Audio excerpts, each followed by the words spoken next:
If you're enjoying this video, smash that like button, subscribe, and hit the bell. Share it with your friends and let me know in the comments where you're watching from.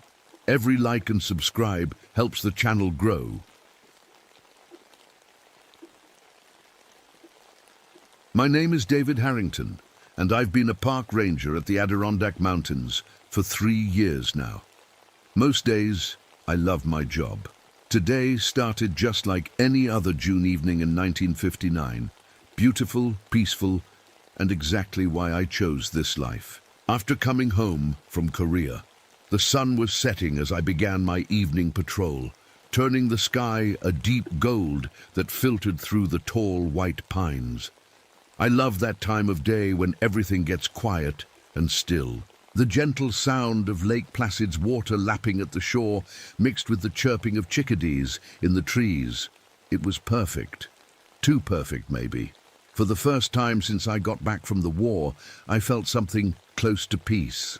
My ranger uniform felt right on my shoulders, like a new kind of armor against the regular world that never made sense to me after what I saw overseas. I took a deep breath of the pine-scented air when something caught my attention. A faint smell underneath. The freshness, something rotting. It wasn't strong, but it was definitely there. I checked my boots, thinking I might have stepped in something, but they were clean. That's odd, I muttered to myself, looking around. The sunset should have lasted longer, but darkness seemed to fall faster than normal. The spaces between the trees grew black, like the forest itself was eating up the light. I'd never seen darkness move in like that before. I reached for my radio to check in with the station. Harrington to base, just passing marker 12 on the East Trail. My voice crackled through more static than usual. No response came back. Harrington to base, do you copy? More static, then nothing at all. I frowned. The radio had been working fine just an hour ago, and there wasn't a cloud in the sky to interfere. With the signal, that's when I saw them. A family of deer crossing the path ahead of me. Nothing unusual about deer in these woods, but something wasn't right. They weren't moving calmly. They were running, their eyes wide with what I could only describe as fear, real fear. The kind I recognized from human faces back in Korea. A cold gust of wind suddenly hit me, making me zip up my jacket. The temperature was dropping fast, too fast for a summer evening. I watched in disbelief as frost began forming on the pine. Needles around me, frost. In late June, I knew these trails like the back of my hand, but something felt wrong. The big rock that should have been on my left seemed to be on my right. The bent tree I used as a landmark wasn't where it should be. It was like someone had shifted everything just a few feet from where my memory said they should be. Pulling out my compass, I checked my bearings. The needle spun wildly, around and around, never settling on north. I tapped it, shook it, but it just kept spinning. What the hell? I whispered. The forest seemed to breathe around me, not just the normal sounds of wind in the trees, but something deeper, something alive, something watching. I'd survived 3 years in Korea by trusting my gut. And right now, my gut was screaming at me to get out of these woods, but the trail ahead had somehow become unfamiliar, and behind me, the darkness was growing deeper by the second. I was trapped. Sometimes I wonder if the forest knows what I've seen, what I've done. I came to these mountains to forget Korea, but the memories follow me like shadows. 3 years ago, I found my entire platoon dead in a small village. I still see their faces when I close my eyes, still hear the silence. That shouldn't have been there. I touch the scar that runs from my temple to my jaw. The man who did this to my platoon didn't go down easy, neither did I. The locals in town call me the Quiet Ranger. They're not wrong. After what happened overseas, I found it hard to talk to people. Animals and trees don't ask questions. They don't expect you to smile when you're broken inside. My hand drifted to the silver flask in my pocket. It was still full, just like it had been yesterday and the day before. Every day I think about emptying it, about letting the whiskey wash away the nightmares. But every day I stop myself. Drinking won't bring back the dead. There's only one person in town who doesn't look at me like I'm some kind of ghost.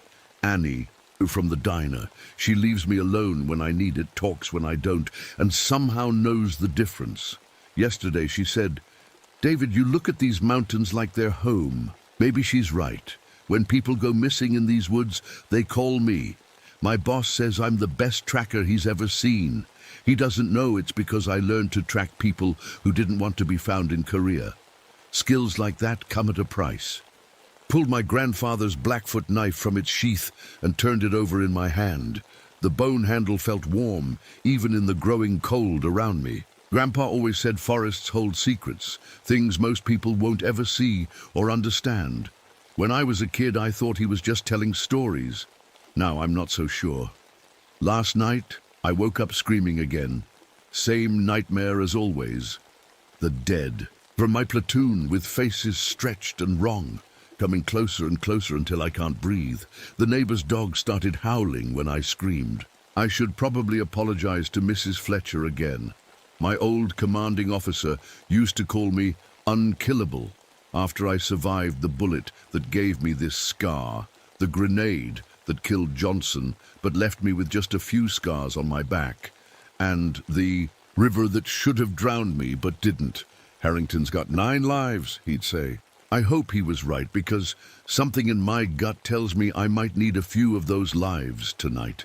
The darkness between the trees seemed to watch me as I stood frozen on the path. Every instinct, the same ones that kept me alive in Korea, was telling me to run, to get out of these woods, now. But which way was out? The paths I knew so well suddenly seemed foreign, like I'd stepped into a different forest altogether. That's when I heard it. A sound that didn't belong here, a child's laugh echoing between the trees. According to the camping logs I checked this morning, there were no children registered in the park tonight. So who, or what, was laughing? The child's laughter came again, farther away this time, deeper in the woods.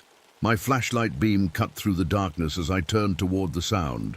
"Hello? Is anyone there?"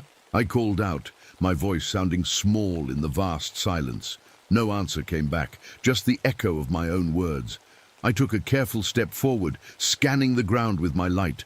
That's when I saw it, a hiking boot lying on its side in the middle of the path. It looked brand new, like someone had just bought it from the store in town. But when I picked it up, I noticed something strange. 5 neat holes punched through the thick leather, like something had stabbed through it.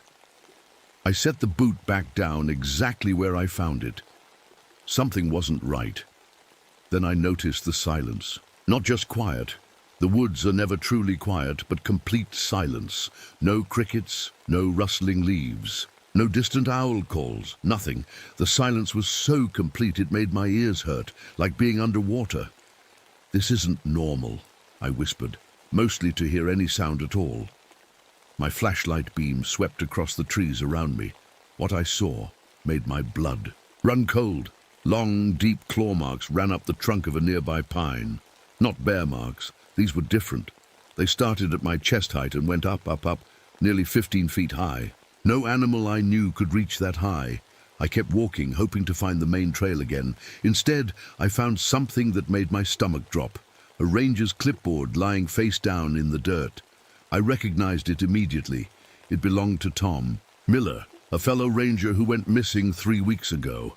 The search teams had found nothing. I picked it up with shaking hands. Tom's neat handwriting filled the top part of the page. June 1st, 1959. Routine patrol of North Section. All campsites clear.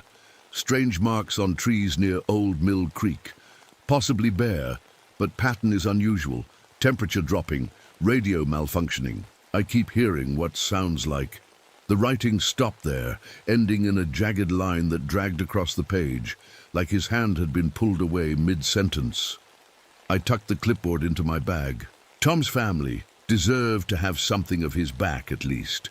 As I walked, the ground felt strange under my boots, too soft, like something had dug tunnels underneath. With each step, I could feel the earth giving slightly. Something wet hit. My hat.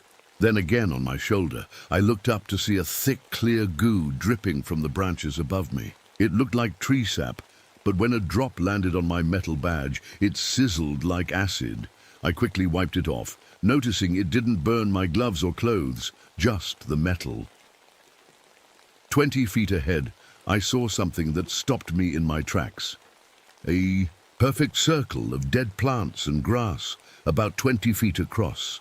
Everything inside the circle was brown and withered, while everything outside was normal. It was like someone had drawn a line and said, "Nothing lives here anymore." I raised my flashlight to look beyond the circle, and dozens of eyes reflected the light back at me from the bushes. They were too high off the ground to be raccoons or foxes, too many to be deer, and they didn't move or blink as my light hit them. A cold sweat broke out on my forehead. Whatever was watching me wasn't natural. Then the fog came. It rolled in, fast and thick, but wrong somehow. It moved against the wind, curling around trees like it had a mind of its own. Within seconds, it had cut off the path behind me. I was being herded. The child's laughter came again, this time from 3 different directions at once. I stood frozen, my hand moving to my grandfather's knife. An old memory surfaced. Him telling me about forest spirits, things that could trick your eyes and ears, things that could make you lost forever if you weren't careful. When the forest tries to confuse you, he'd said, don't trust what you see, trust what you feel. Right now I felt danger. Pure, deadly danger, and it was getting closer by the second. I saw it first as a shadow among shadows. Something tall, impossibly tall, and thin like a tree that could move. Its head nearly touched the lower branches of the pines, and what looked like deer antlers spread wide above it. The air around me got so cold that my breath came out in thick white clouds. June in the Adirondacks shouldn't be this cold. This was winter cold. Dangerous cold. David, help me, I'm hurt. My heart nearly stopped. That was Annie's voice, coming from somewhere in the trees to my right. Annie, I called out, turning toward her voice. David, please, I'm over here. Her voice came again, but from my left this time, then behind me. David, hurry! 3 directions at once. Impossible. I swung my flashlight toward where I'd seen the tall shadow, hitting nothing but empty space between trees. But as I turned back, I caught something in the corner of my eye, a flash of movement, something sliding between trees faster than anything should be able to move. My hand reached for my service revolver. The weight of it was comforting. Even though some part of me knew bullets might not help against whatever this was, the shadow appeared again, closer now. I could see it better, a body too skinny to be alive, skin pulled tight over a frame that wasn't quite human. Its fingers were long, ending in points that reminded me of the holes in that hiking boot. I fired my gun. The sound exploded through the silent forest, and I knew I hit my target, but the bullets passed right through like shooting at smoke. A thing let out a howl that made my bones ache with cold. It wasn't angry. It was laughing. I ran. I didn't care which direction anymore, just away from that thing. But the trees themselves seemed to move, branches bending down to block my path, roots rising up to trip me. The ground was solid under my feet, but I saw no footprints where the creature had been. It left no marks, while somehow changing everything. Around it, ice formed on my eyelashes, making it hard to see. The air got so cold it hurt to breathe, like inhaling tiny glass shards. This cold wasn't natural. It followed the creature like a shadow. I stumbled into a small clearing and froze in horror. On the ground was a man in hiking clothes. Must have been the owner of that boot. The creature was bent over him, but it wasn't eating him like an animal would. It seemed to be drinking him in somehow. With each moment, the hiker's body shriveled while the creature became more solid. I must have made a sound because suddenly it turned toward me. Its face, I'll never forget that face, stretched tight with hunger, its mouth too wide, filled with teeth like ice shards, eyes sunken and glowing with a pale blue light, and then its voice was in my head. Not one voice, many. Men, women, children, old and young, all talking at once. Your skin will be warm. We've been so cold for so long. I recognized one of the voices, Tom Miller, the missing ranger. The creature rose to its full height, easily 10 feet tall, and looked down at me. "Harrington," it said, using just Tom's voice now. "Run if you want. It's more fun that way." I didn't need to be told twice. I turned and ran, hearing that awful, chilling laughter behind me. With each passing second, I could feel it getting closer. The trees opened up ahead of me, and I saw a structure in the distance, the old fire lookout tower. It had been abandoned years ago when the new one was built, but right now it looked like my only hope. As I ran toward it, I heard what sounded like footsteps in the snow behind me. But there was no snow, not in June, just the frost that formed. "Wherever that thing walked, we wore Tom for days," the voices said in my head. "We'll wear you for weeks." The old wooden steps of the tower creaked under my weight as I took them 2 at a time, heart hammering in my chest. I slammed the trap. Door shut behind me, knowing it wouldn't hold that thing for long, but I'd found shelter at least for a moment. Time to think. Time to figure out what the hell I was dealing with. Grandpa's stories about forest spirits came flooding back, especially one that always scared me as a kid, the tale of the Wendigo, a spirit of cold and hunger that was once human before it ate human flesh and turned into something else. Just a story, I told myself, trying to stop my hands from shaking. Just a damn story. But deep down, I knew better. Whatever was outside, hunting me through the dark woods of the Adirondacks, was very, very real, and it was coming for me next. Inside the old fire tower, my breathing came in short gasps. The single room at the top was dusty and abandoned. A wooden table, a broken chair, some old maps on the wall. But it was better than being out there with that thing. I tried the old radio sitting on the desk, but it was long dead. No help there. The temperature inside the tower began to drop rapidly. Frost crawled up the windows like ivy growing in fast motion. The thing, the Wendigo, was coming. A thud from below made me jump. Something was climbing the stairs, but what came through the trapdoor wasn't the monster. It was a man in a Korean War uniform, his face half blown away, just like Sanders had looked when we found him in that village. "You left us there, Harrington," he said, his voice wet and wrong. I backed up against the wall. "You're not real," I whispered. He smiled with half a face. Real enough. More figures climbed through the trapdoor, all faces from my past, all dead men from my platoon. Their uniforms were dirty with Korean soil. They smelled of gunpowder and rot. "Not real," I repeated, squeezing my eyes shut. When I opened them, they were gone. But the cold remained. Ice formed on every surface now, the metal railings groaning as frost expanded them. My fingers were going numb, and I could see my skin turning blue around the nails. The Wendigo was trying to freeze me to death before it even reached me. Desperate, I stumbled around the small room, looking for anything that might help. My boot caught on the edge of an old rug, sending me sprawling.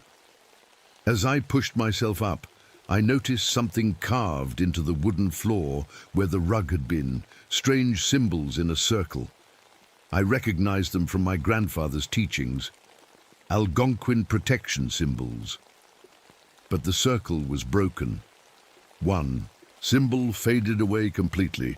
Outside, the Wendigo screamed, a sound like ice cracking and wind howling. It knew what I'd found.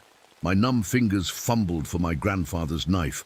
I remembered him saying, "The old magic needs belief, and sometimes blood, to work." With shaking hands, I traced the missing symbol with the tip of his knife, carving it deep into the wood.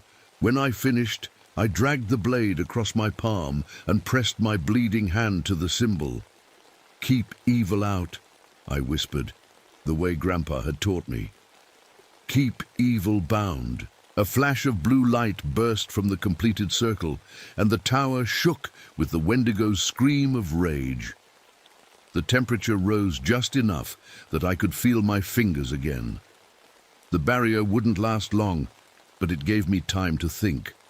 The flask in my pocket suddenly felt very heavy. I pulled it out, studying it in the dim light.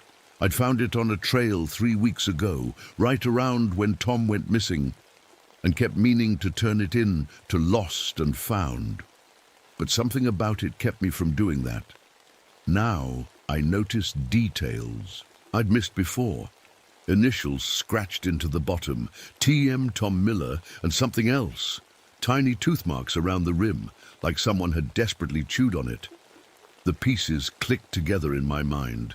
Tom must have gotten lost, run out of food. In desperation, he might have... No, I couldn't think about that. But the old story said that's how a Wendigo is born. When a person commits the ultimate taboo of eating human flesh, they become the spirit of hunger itself. The tower shuddered again. Ice crept across the protection circle, trying to break it. I didn't have much time. I set up the old kerosene lantern I found, my hands still shaking with cold. As I lit it, the Wendigo's screams grew more frantic. Fire. It feared fire. The trap. Uldacta burst open, and this time it was the creature itself, all bone and stretched skin, antlers scraping the ceiling, eyes glowing with hunger and hate. In my panic, I knocked over the lantern. Fire spread quickly across the dry wooden floor, igniting old papers and the rug. The Wendigo shrieked and backed away from the flames, but we were both trapped now. Fire below us, darkness, and a deadly fall all around. The heat of the flames melted, the ice from the protection circle, breaking whatever magic had been holding the creature at bay. It lunged at me, those long, sharp fingers reaching for my throat. I rolled away, feeling the floor beneath me starting to crack from the heat. The fire was consuming the tower. Soon, the whole thing would collapse. The silver flask caught the firelight, giving me an idea. "You want me?" I shouted at the creature. "You want to wear my skin? Well, come and get it." I waved Tom's flask, drawing its attention. The Wendigo's eyes fixed on it, and I saw recognition there. Part of Tom was still in that thing, still connected to his possessions. I tossed the flask into the heart of the fire. The Wendigo howled and dove after it, plunging its bony hands into the flames. As soon as it touched the melting silver, something incredible happened. The creature began to get pulled toward the flask, like it was being sucked into it. "Return to your prison," I said, remembering more of Grandpa's words. "Bound by silver, bound by fire." The tower groaned and tilted as supports burned through. I had seconds to live if I stayed. With the Wendigo distracted, still being pulled into the flask, I ran to the window and looked down. A snowdrift had formed below, impossible in June, but there it was. The Wendigo's winter had given me a way out. I crashed through the window just as the tower collapsed inward. The fall knocked the wind out of me, but the snow cushioned the worst of it. I rolled away as burning timbers fell all around me. Behind me, the tower became a bonfire, the screams of the Wendigo fading as the flames consumed everything. I don't remember much of the walk back to civilization. They found me the next morning, wandering along the highway, covered in burns and frostbite side by side on my skin. The doctors couldn't explain how I had both heat and cold injuries at the same time. The psychiatrist they brought in nodded and wrote traumatic stress in his notebook when I told him about the creature in the woods. No one believed me. Why would they? But they did find the remains of the fire tower, burned to ash, and in the center of it all, a melted lump of silver that had once been a flask. My hair turned white in patches where the Wendigo had touched me. The doctors called. It's shock, but I know better. I still work as a ranger in the Adirondacks. Someone has to keep watch, because when the next winter came, 3 more rangers went missing in the same section of forest. And sometimes on cold nights when the wind blows, just right, I can hear voices calling my name from deep in the whispering pines.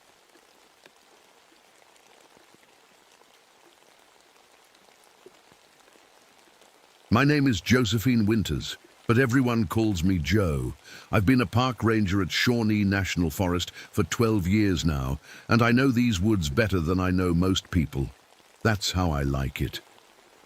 The afternoon sun filtered through the oak trees as I hiked along Deadfall Creek. This was my favorite patrol route. Quiet, peaceful, and usually all mine. I stopped to watch a family of otters playing in the creek. Their happy splashing made me smile. It's moments like these that remind me why I chose this life. I looked up at the limestone cliffs glowing golden in the afternoon light. Those ancient carvings on the rocks have been here for hundreds of years. Scientists come from all over to study them, but I just like how they make me feel connected to the past. What do we have here? I muttered to myself, kneeling down to look at some mushrooms I'd never seen before. Their caps were an odd blue-black color that didn't seem natural. In all my years in these woods, I'd never come across anything like them. I took out my notebook and quickly sketched them. As I continued walking, something felt off. The trees around me started to look sick. Just a few yards back, everything was green and alive, but here the plants looked drained, like all the color had been sucked out of them. The creek changed too. The clear water I'd been following suddenly turned dark and murky. I checked upstream for fallen branches or anything that might be causing the change, but found nothing. Looking up, I noticed birds flying in circles overhead. That wasn't right. This time of year they should be heading south, not spinning around like they were confused. Then I heard it, faint flute music drifting on the breeze. I froze, listening hard. No one should be out here. This section of the park was miles from any camping areas, and I hadn't approved any permits for this zone. "Hello," I called out. My voice echoed back at me, but the music continued. I realized something else was wrong too. The bugs were gone. No mosquitoes buzzing around my head, no dragonflies over the water, not even ants on the ground. In Illinois in early fall, that just doesn't happen. A cloud passed over the sun, and I shivered as the temperature dropped suddenly. Looking up, I saw a single dark cloud hovering directly overhead, not moving despite the breeze I could feel on my skin. I've seen a lot of strange things in these woods, but nothing like this. The quiet felt heavy, like the forest was holding its breath. I should have turned back right then, but I didn't. That's the thing about me. I need to know. It's been both my strength and my weakness ever since Vietnam. Yeah, Vietnam. Most people are surprised when they learn I served as a nurse there. I was just 22, patching up boys not much younger than me, watching too many of them die despite everything I did. After seeing those horrors, I needed somewhere quiet to heal. These woods became my medicine. I'm good at what I do now. Published 2 papers on the local plant life. The other rangers call me when they can't identify something. I've mapped more of Shawnee's hidden corners than anyone. My ex-husband used to say I cared more about trees than people. Maybe that's partly why our marriage fell apart 3 years ago, along with his drinking and my nightmares. The divorce was nasty. Since then, I've learned to rely on myself. Just me, my supplies, and these woods. I pulled out my leather journal, my most prized possession. Its pages were filled with sketches of plants, notes about weather patterns, changes I've noticed over the years. Some might call it obsessive, but I call it paying attention. My hand brushed through my hair, dark with streaks of grey that started showing up after the divorce. Not that I care much about looks out here. At 35, I have more important things to worry about. The cold was making my right leg ache. An old reminder of a helicopter crash during an emergency evacuation. In Nam, the doctors put me back together with a steel rod and a lot of stitches. It usually only bothers me in bad weather. Dave, the head ranger, has been worried about me lately. "Joe, you're becoming a hermit," he told me last week. I just shrugged. Maybe I am. But I understand the forest in a way my colleagues don't. My grandmother was Cherokee. She used to tell me that our family has always had a special connection to the land. Listen with more than your ears, she'd say. The earth speaks to those who know how to hear it. Right now, it seemed to be whispering a warning. I touched the hunting knife at my belt, my father's. He taught me how to use it, how to throw it with enough precision to hit a target 20 paces away. Hope you never need it, he'd said. But better to have skills you don't use than need skills you don't have. I should have been heading back to the station. The sun was getting lower, and those nightmares I'd been having lately made me less eager to be in the deep woods after dark. For weeks, I'd been dreaming of something ancient watching me from beneath the ground, something that had been here, long before people.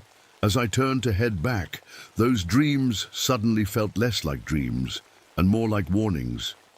Something wasn't right at Deadfall Creek, and I had a sinking feeling I was about to find out what. I kept walking along the creek, my boots sinking slightly into the soft mud. That's when I saw them. Perfect circles pressed into the creek bed, each one exactly the same size, about 6 feet across. They weren't made by any animal I knew, and they definitely weren't human footprints. "What the hell?" I whispered, kneeling, to touch the edge of one circle. The mud felt cold, colder than it should have been. I stood up and looked around, trying to make sense of what I was seeing. That's when something caught my eye up in a tree. Something that shouldn't be there. Deer, not on the ground where it belonged, but hanging in the branches at least 20 feet up. No mountain lion could have dragged it that high. I moved closer, my heart beating faster. The deer looked wrong. Its body was perfectly intact. Not torn or chewed, but it hung limp, completely drained of blood. Not a drop had spilled on the ground below. "This isn't natural," I said out loud, just to hear a human voice, even if it was only my own. I pulled out my compass to mark the location on my map. The needle spun wildly, spinning and spinning without stopping. I tapped the glass, thinking it was broken, but then I noticed it only went crazy when I pointed it toward a particular rock formation nearby. The limestone outcropping was covered in strange symbols. I'd studied the local Native American petroglyphs for years, but these were different. They didn't match anything I'd ever seen in books or during my time with the Forest Service. I reached for my radio to call it in. Instead of the usual static, I heard voices, faint and distorted, like a recording played backward. I couldn't make out the words, but they sent a chill up my spine. "Dave? Anyone copy?" I said into the radio. No response, just those strange backward whispers. I decided to check the creek bank for any tracks that might explain what was happening. That's when I found them. Footprints in the mud that turned my blood cold. They were shaped somewhat like human feet, but huge, nearly 2 feet long, and they only had 3 toes each. Whatever made them had been walking on 2 legs. The air around me changed.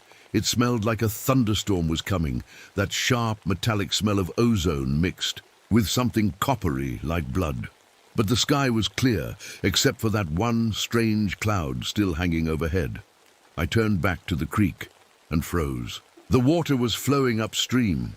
I blinked hard, sure I was seeing things, but no. The creek was definitely flowing backward against gravity, creating small whirlpools that seemed to glow from within with a pale blue light. Nearby trees caught my attention next. The bark on the old oaks was peeling away in perfect 6-sided shapes like honeycomb patterns. Under the bark, the sap glowed amber, dripping slowly but not reaching the ground. Instead, it vanished into thin air a few inches down. I checked my watch, 3:33 p.m. As I looked at it, the second hand twitched once and stopped. I wound it, tapped it, even shook it, but it wouldn't start again. Stuck at 3:33, like time itself, had stopped in these woods. A bark in the distance made me jump. A dog came crashing through the underbrush, a German shepherd with a search and rescue vest from the next county over. I recognized him as Ranger, who worked with Mark from Hardin. "County, hey boy, where's Mark?" I asked, kneeling down. The dog whimpered and pressed against my legs, trembling. His vest was torn and muddy. There was no sign of his handler. Ranger refused to move back in the direction he'd come from. When I tried to lead him that way, he pulled back so hard he nearly choked himself on his collar. His eyes kept darting to the shadows between the trees. Something had terrified this highly trained search dog, and whatever it was, it might still have Mark. I patted my belt where my knife hung and checked that my flashlight was working. The sun would be setting in a couple of hours. If Mark was hurt somewhere in these woods, I needed to find him fast. "Come on, boy," I said to Ranger, trying to sound calmer than I felt. "Let's go find Mark." But the dog wouldn't budge in that direction. His eyes were fixed on something in the trees that I couldn't see. Then I heard a twig snap, and I realized we weren't alone. I stood perfectly still. Ranger pressed against my legs, his whole body shaking. Between the trees, about 30 yards away, something moved. At first, I thought it was just a shadow, but then it shifted. It looked like a person standing upright in the distance, but something was wrong with its head. Instead of a human head, the shape had what looked like the head of a dog or wolf, long and pointed. "Hello," I called out, thinking it might be a lost hiker wearing some kind of hat or hood. "This is Park Ranger Winters. Do you need help?" The shape dropped to all fours in one smooth motion. No person could move like that. The way it happened was all wrong. Too fluid, too quick. I felt the hairs on my arms stand up. I pulled out my flashlight, even though it was still daylight, and pointed it toward the shape. 2 yellow eyes reflected back at me, glowing much brighter than they should have. I moved the light away, but the eyes kept glowing, like they had their own light. Inside them, whatever this thing was, it was big. When it stood up again on its hind legs, it must have been 9 feet tall. Its dark fur was matted with mud from the creek, and something that looked horribly like fresh blood. A low sound filled the air. I couldn't exactly hear it, but I could feel it vibrating in my chest. It made my heart race and my stomach twist with a fear I hadn't felt since the worst days in Vietnam. Ranger whimpered and pressed his nose into the ground. I started backing away slowly. The thing, this creature, moved to the right, then circled left. It was cutting off the trail I'd come in on, like it was smart, like it was trying to trap me. With shaking hands, I pulled out my camera. If I was going to die out here, at least there would be proof of what killed me. But when I aimed it at the creature, the plastic camera body started to soften and melt in my hands. I dropped it with a yelp. It hadn't felt hot, but it was now just a puddle of melted plastic on the ground. What happened next made me question my own eyes. The creature walked straight toward a fallen tree trunk blocking its path. Instead of climbing over, it walked through it, like the solid wood was just fog. 1 second the creature was on one side of the massive log, the next it was on the other, without breaking stride. Everywhere it stepped, the ground smoked slightly. Small trails of vapor rose from its footprints. The plants around its tracks blackened and shriveled before my eyes. I turned to run, but froze when I heard a frightened squeal. A fox darted out from under a bush, racing away from the creature. It was fast, but the thing was faster. It caught the fox in just 3 bounds. I wish I could forget what happened next. The creature didn't bite the fox or tear it apart. Instead, the fox just sank into the creature's body like it was being absorbed. I could see the poor animal's shape under the creature's skin, still moving, still struggling to escape. "Oh my God," I whispered, my hand over my mouth. Those yellow eyes locked onto mine. The creature's head tilted, almost like it was curious, like it was studying me. Ranger broke free from his fear and bolted, racing back the way we had come. The creature watched him go, but didn't follow. It was focused on me now. I knew I should run, but my legs wouldn't move. My mind kept trying to make sense of what I was seeing. This thing wasn't an animal, at least not any animal that should exist. People called it the Dog Man, according to old stories I'd always dismissed as campfire tales. Those stories didn't seem so foolish now. I took one careful step backward, then another. The creature matched my movements, stepping forward each time I stepped back. It was herding me, I realized, pushing me deeper into the forest, away from the main trails. My back hit a tree, and I felt trapped. The creature was only 20 feet. Away now, those yellow eyes never blinking. The low sound in my chest grew stronger, making it hard to think. Lightning flashed overhead, and thunder rolled across the sky. The weather had changed in minutes, dark clouds now covering the sun. Rain began to fall, light at first, then pouring down in sheets. The creature paused, looking up at the sky. It seemed confused by the sudden storm. I took my chance. I ran. Behind me I heard a howl that no wolf or dog could make, too deep, too wrong. The sound followed me as I crashed through the underbrush, rain plastering my hair to my face, my boots. Slipping in the sudden mud, the ranger station was 15 miles away. But I knew these woods. I knew places to hide, places where I might lose this thing, if it could be lost at all. I splashed through the creek, hoping the water might hide my scent. The current was flowing normally again, at least. Small miracles. As I rounded a bend, I saw a shape ahead of me on the path. My heart nearly stopped. How had it gotten in front of me? I'd been running flat out. I changed direction, heading up the slope away from the creek. The rain made everything slippery, but fear gave me strength I didn't know I had. My leg ached from the old injury, but I pushed through the pain. Every time I thought I'd put some distance between us, the creature would appear ahead of me or to the side, those glowing eyes watching from between the trees. It was playing with me, like a cat with a mouse, and I was running out of places to run. The storm grew stronger. Rain hammered down through the trees, making it hard to see more. Then a few feet ahead, thunder cracked overhead, shaking the ground. In a way, the storm was a blessing. It gave me cover, made it harder for the creature to track me. I splashed through a shallow stream, hoping the water would hide my trail. My lungs burned, and my injured legs screamed with pain, but I couldn't stop. Not with that thing behind me.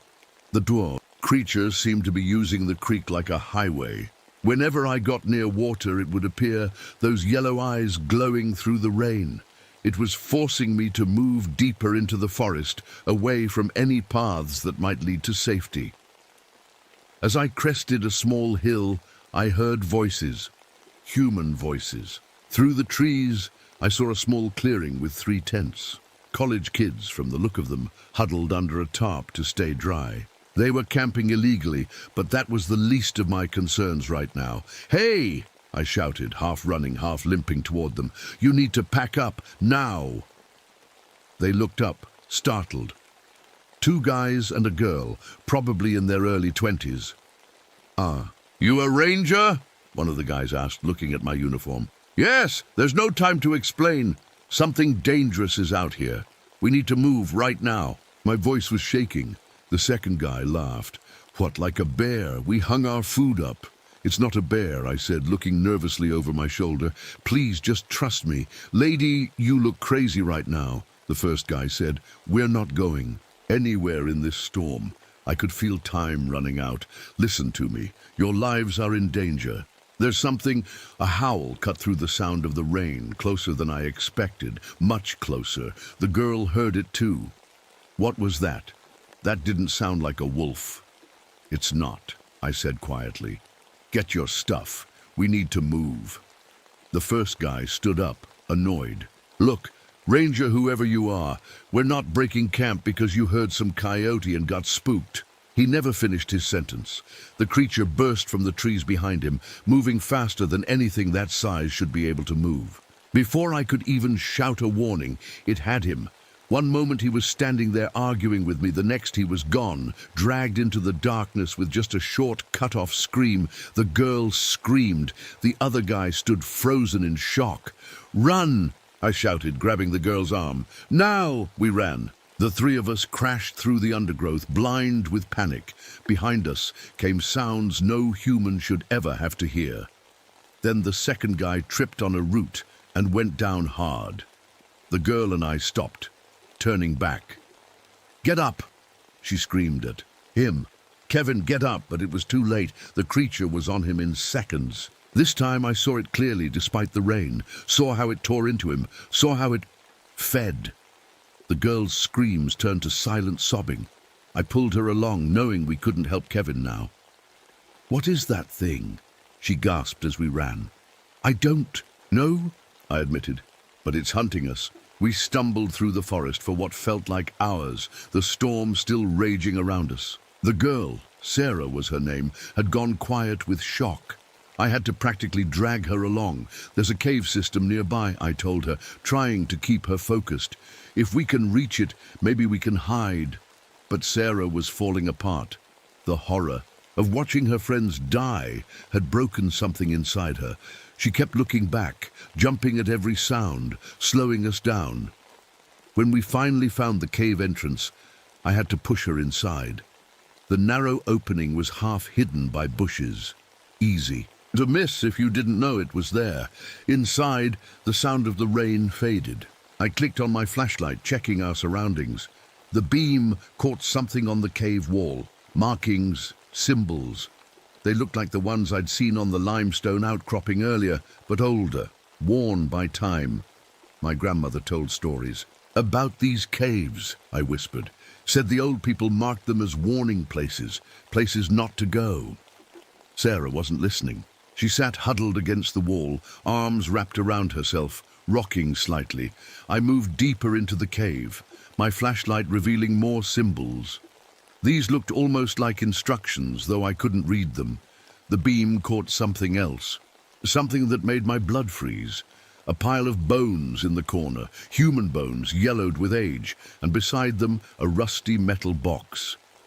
I pried it open. Inside was an old leather journal, its pages yellow and brittle. The date on the first page read 1879. "Journal of Thomas Mercer, Geological Survey," I read aloud, "have encountered strange phenomena in the limestone caves near Deadfall Creek. The locals refuse to guide us here.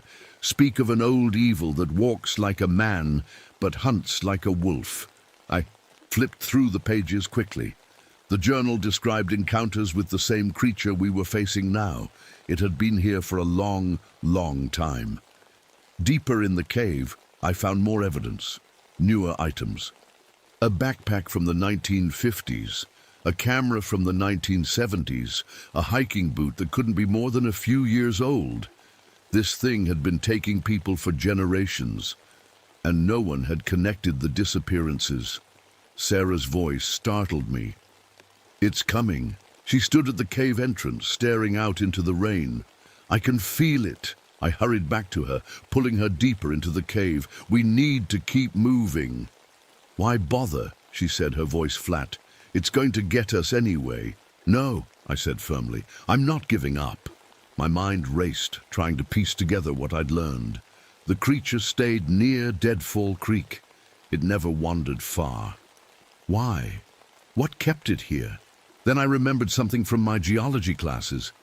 This whole area was limestone, calcium carbonate.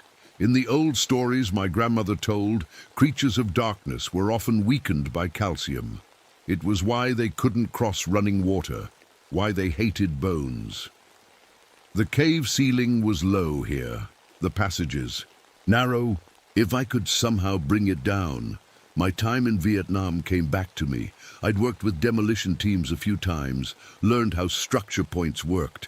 "Sarah," I said, gripping her shoulders, "I need you to do something. It's important." She looked at me with empty eyes. "I need you to run. When I tell you, run straight out of the cave. Make noise. Draw it in here. You want me to be bait?" A tiny spark of anger lit in her eyes. "No," I said. "I want you to be the distraction. I'm going to trap it." I explained my plan. The support columns in this section of cave were thin. If I could weaken them enough, a strong impact might bring the ceiling down. "What if it gets me before I get back here?" she asked. I handed her my knife. "It won't help much, but it's something. Just run straight out, then circle back. I'll be ready." Working quickly, I used a sharp rock to score deep lines in the limestone columns, hitting the natural weak points. The whole time, I listened for sounds from outside. Sarah stood at the cave entrance, knife clutched in her hand. "I think it's close," she whispered. I positioned myself by the weakened column. "Now, Sarah, run!" She bolted from the cave, screaming at the top of her lungs. The sudden noise after our whispers was shocking. I counted silently, giving her time to get clear, then circled back. Then I heard it, the sound of something large moving fast through the undergrowth, coming toward the cave. Yellow eyes appeared at the entrance, glowing even brighter in the darkness.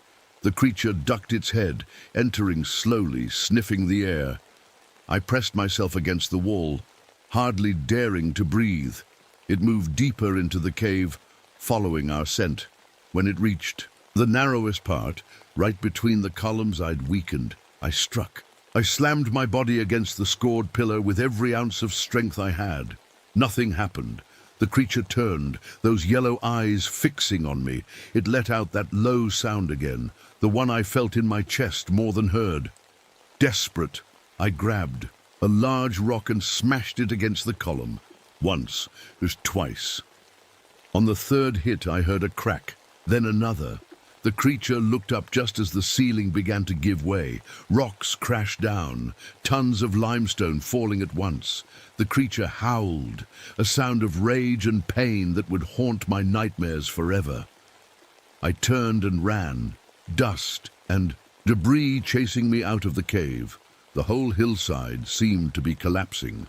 Outside, I found Sarah hiding behind a tree.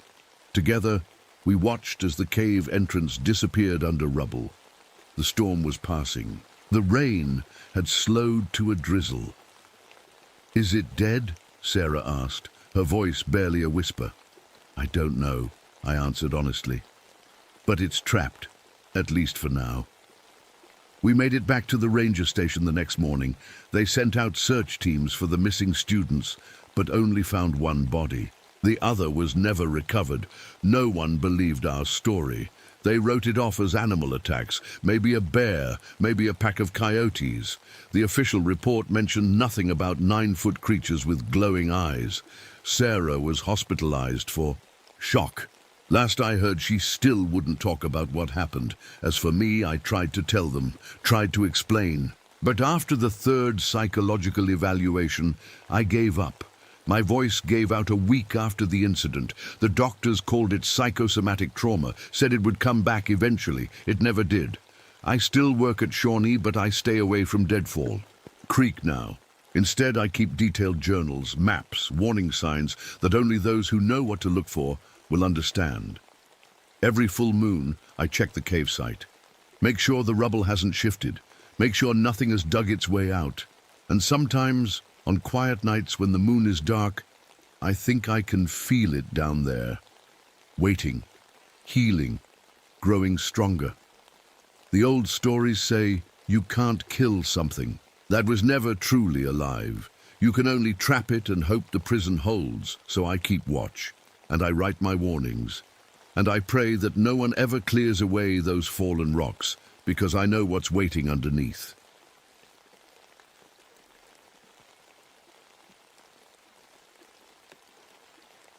My name is Marcus Reeves.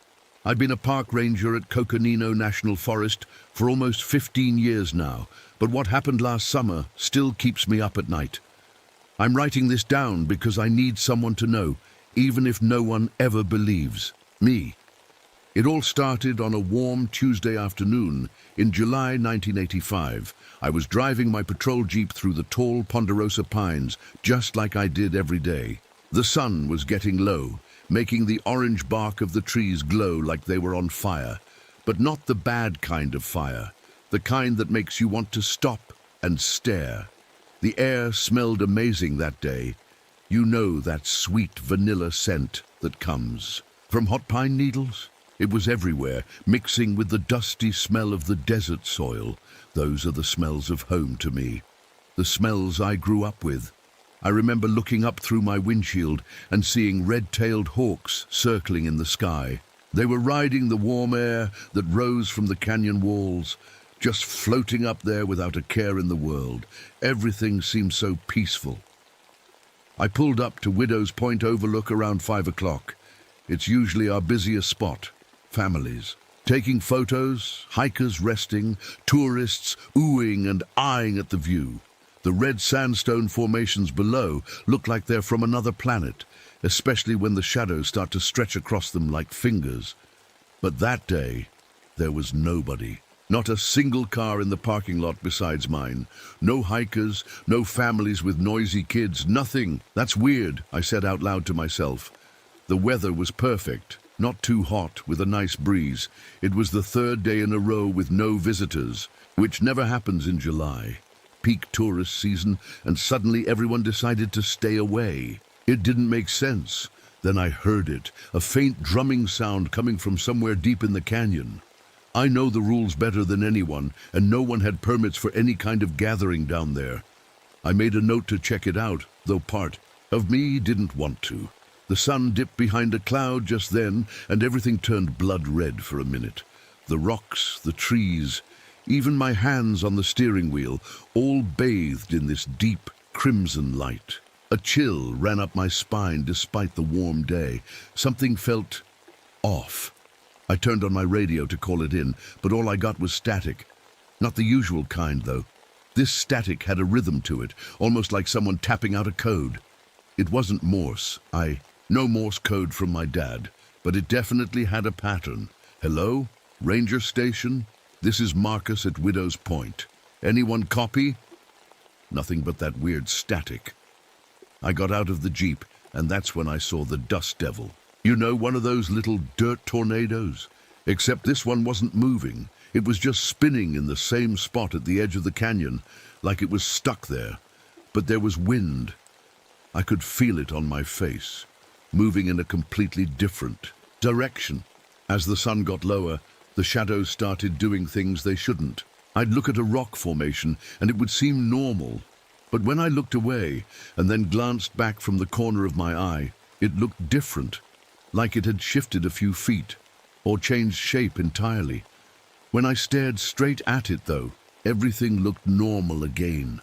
I've spent my whole life in these woods. I know every trail, every rock, every tree. But standing there, as the day turned to evening for the first time ever, I felt like a stranger here. Like the forest I grew up in suddenly didn't recognize me. And worse, I had the feeling it didn't want me there. I should probably tell you a bit about myself. Being a forest ranger wasn't just a job I picked. It's in my blood. My grandpa helped make this forest what it is today, way back in the 1930s. He drew the first maps of these trails and marked where the boundaries should be. Dad followed in his footsteps, and so did I. Before I became a regular ranger, I was on the firefighting crew for 7 years. Those were tough days, carrying heavy gear up steep hills, breathing in smoke and facing walls of flame taller than houses. I was good at it too, until I hurt my back pretty bad during a big fire in '82. The doctors said I could still be a ranger, just not a firefighter anymore. Some days my back still aches when rain is coming. Growing up around here means I know a lot about the local tribes too, the Hopi and Navajo people whose ancestors lived on this land long before mine did. I'm not native myself, but I had many friends from the reservations as a kid. They taught me to respect the sacred places in the forest, even if I don't always understand all their traditions. My face has seen a lot of sun over the years. Sarah used to joke that I had a permanent tan even in winter. Sarah was my wife. She died 2 years ago. Car accident on the highway during a storm. The laugh lines around my eyes turned into something else after that. Sometimes I catch my reflection in the Jeep window and hardly recognize the sad-looking man staring back. I still carry my grandpa's old notebook everywhere I go. It's got frayed edges and water stains, but it's filled with notes about the forest, when certain flowers bloom, where the elk like to gather in winter, which creeks run dry in August. Sometimes I add my own observations. It makes me feel connected to him, even though he died before I was born. People think rangers are just there to tell tourists not to litter or feed the wildlife. But there's more to it than that. You start to feel the forest like it's part of you. I can tell when something's not right, same way you can feel when someone's watching you from behind. It's not magic or anything, just paying attention for a long time. After Sarah died, I started drinking too much. Whiskey mostly. It was bad for a while, showing up late for work, forgetting things, snapping at people who didn't deserve it. My boss Jim could have fired me, but instead he helped me get help. I haven't touched a drop in 18 months now. These days I spend my free nights looking at the stars. There's an old fire lookout tower that nobody uses anymore, and I go up there with my telescope. No city lights for 100 miles means you can see things most people never will. Shooting stars, satellites, even the arm of the Milky Way stretching across the sky. It helps me feel small in a good way, like my problems aren't as big as they seem. Not everyone around here likes me. The cattle ranchers especially. They think I'm too strict about where their cows can graze. But rules are rules, and the forest needs protecting. My dad's ranger badge sits in a small frame on my dashboard. It got bent during a big forest fire in 1963 when a burning branch fell on him. He kept wearing it anyway, dent and all. I had it fixed after he passed, but you can still see where the metal was damaged. The strangest thing, though, for weeks now, I've been having the same dream. I'm buried alive under red sand, not all at once, but slowly, grain by grain. It piles up on my chest until I can't breathe, but I never die. I just lie there, trapped. I wake up gasping for air, sheets soaked with sweat. Night after night, the same dream. It's why I've been looking so tired lately. As I stood at Widow's Point that evening, watching the strange dust devil spin, I couldn't shake the feeling that my dreams and what was happening in the forest were somehow connected. And that scared me more than anything. I decided to walk along the canyon rim to clear my head. That's when I saw them. Strange markings carved into a rock face. They looked like cave drawings, with odd symbols and stick figures in positions. That made no sense. The weird thing was, I checked this exact spot yesterday during my rounds. These markings weren't there then, I'm sure of it. I took photos with my work camera and touched the carvings with my fingers. They weren't painted, and they were carved deep into the stone. How could someone cut into solid rock overnight without making noise or leaving any tools behind? I'd set up some wildlife cameras last week to track a mountain lion that had been spotted near the tourist trails. I decided to check them on my way back to the Jeep. When I looked at the footage, everything from daytime was normal. Rabbits hopping by, deer drinking from a stream, a fox sniffing around. But every night from sunset to sunrise, there was nothing but static. Not a single clear image. All 3 cameras showed the same thing. Battery problems, I muttered to myself, but I didn't believe it. The cameras were brand new, and I had checked them myself. As I walked back toward Widow's Point, I passed a juniper tree with something strange around it. Ravens, at least 15 of them, sitting in a perfect circle on the ground. Ravens don't do that. They're usually noisy, fighting over food or flying around. But these birds were completely still, watching me with their heads tilted slightly. Like they were listening to something I couldn't hear. I took a step toward them, and they didn't move. I clapped my hands. Nothing. They just stared. Only when I was about 10 feet away did they suddenly fly up all at once, making me jump back. They circled 3 times overhead and then flew off toward the canyon, moving together like they shared one mind. The temperature started doing crazy things. I felt sweat running down my back one minute. Then I was shivering the next. My watch showed the temperature dropping from 85 degrees to 65 in seconds, then shooting back up again. Heat waves rippled across the path ahead of me, even though the evening was cooling down. Near one of the scenic viewpoints, I found a backpack leaning against a bench. No one around, just an abandoned blue backpack. I'm supposed to turn in lost items, so I picked it up. Inside was a water bottle, some trail, mix a map, normal hiking stuff, but there was also a small black journal. I know I shouldn't have read it, but I needed to find out who it belonged to. The first few pages were regular travel notes. Great sunset today, hiked 5 miles, that kind of thing. But the entries from the last 3 days were different. Day 8, something followed me on the trail today. When I turned around, nothing was there, but I could feel it watching. Day 9. The shadows move wrong here. They don't follow the sun like they should. There's a space between sunset and night where they walk on their own. Day 10. I can hear it breathing outside my tent at night. Not animal breathing, not human either. Something else. I'm leaving tomorrow. But they hadn't left. Or at least, they'd left without their backpack. I put everything back inside and slung it over my shoulder. I'd take it to Lost and Found, but something told me no one would ever come looking for it. On my way back, I passed a stream bed that had been bone dry for months. Now water was flowing through it. Not much, but a steady trickle. I knelt down and dipped my fingers in.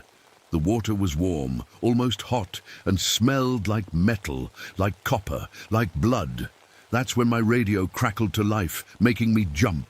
Through the static, I heard a child's voice counting backwards in what sounded like Old Spanish, the kind they spoke hundreds of years ago.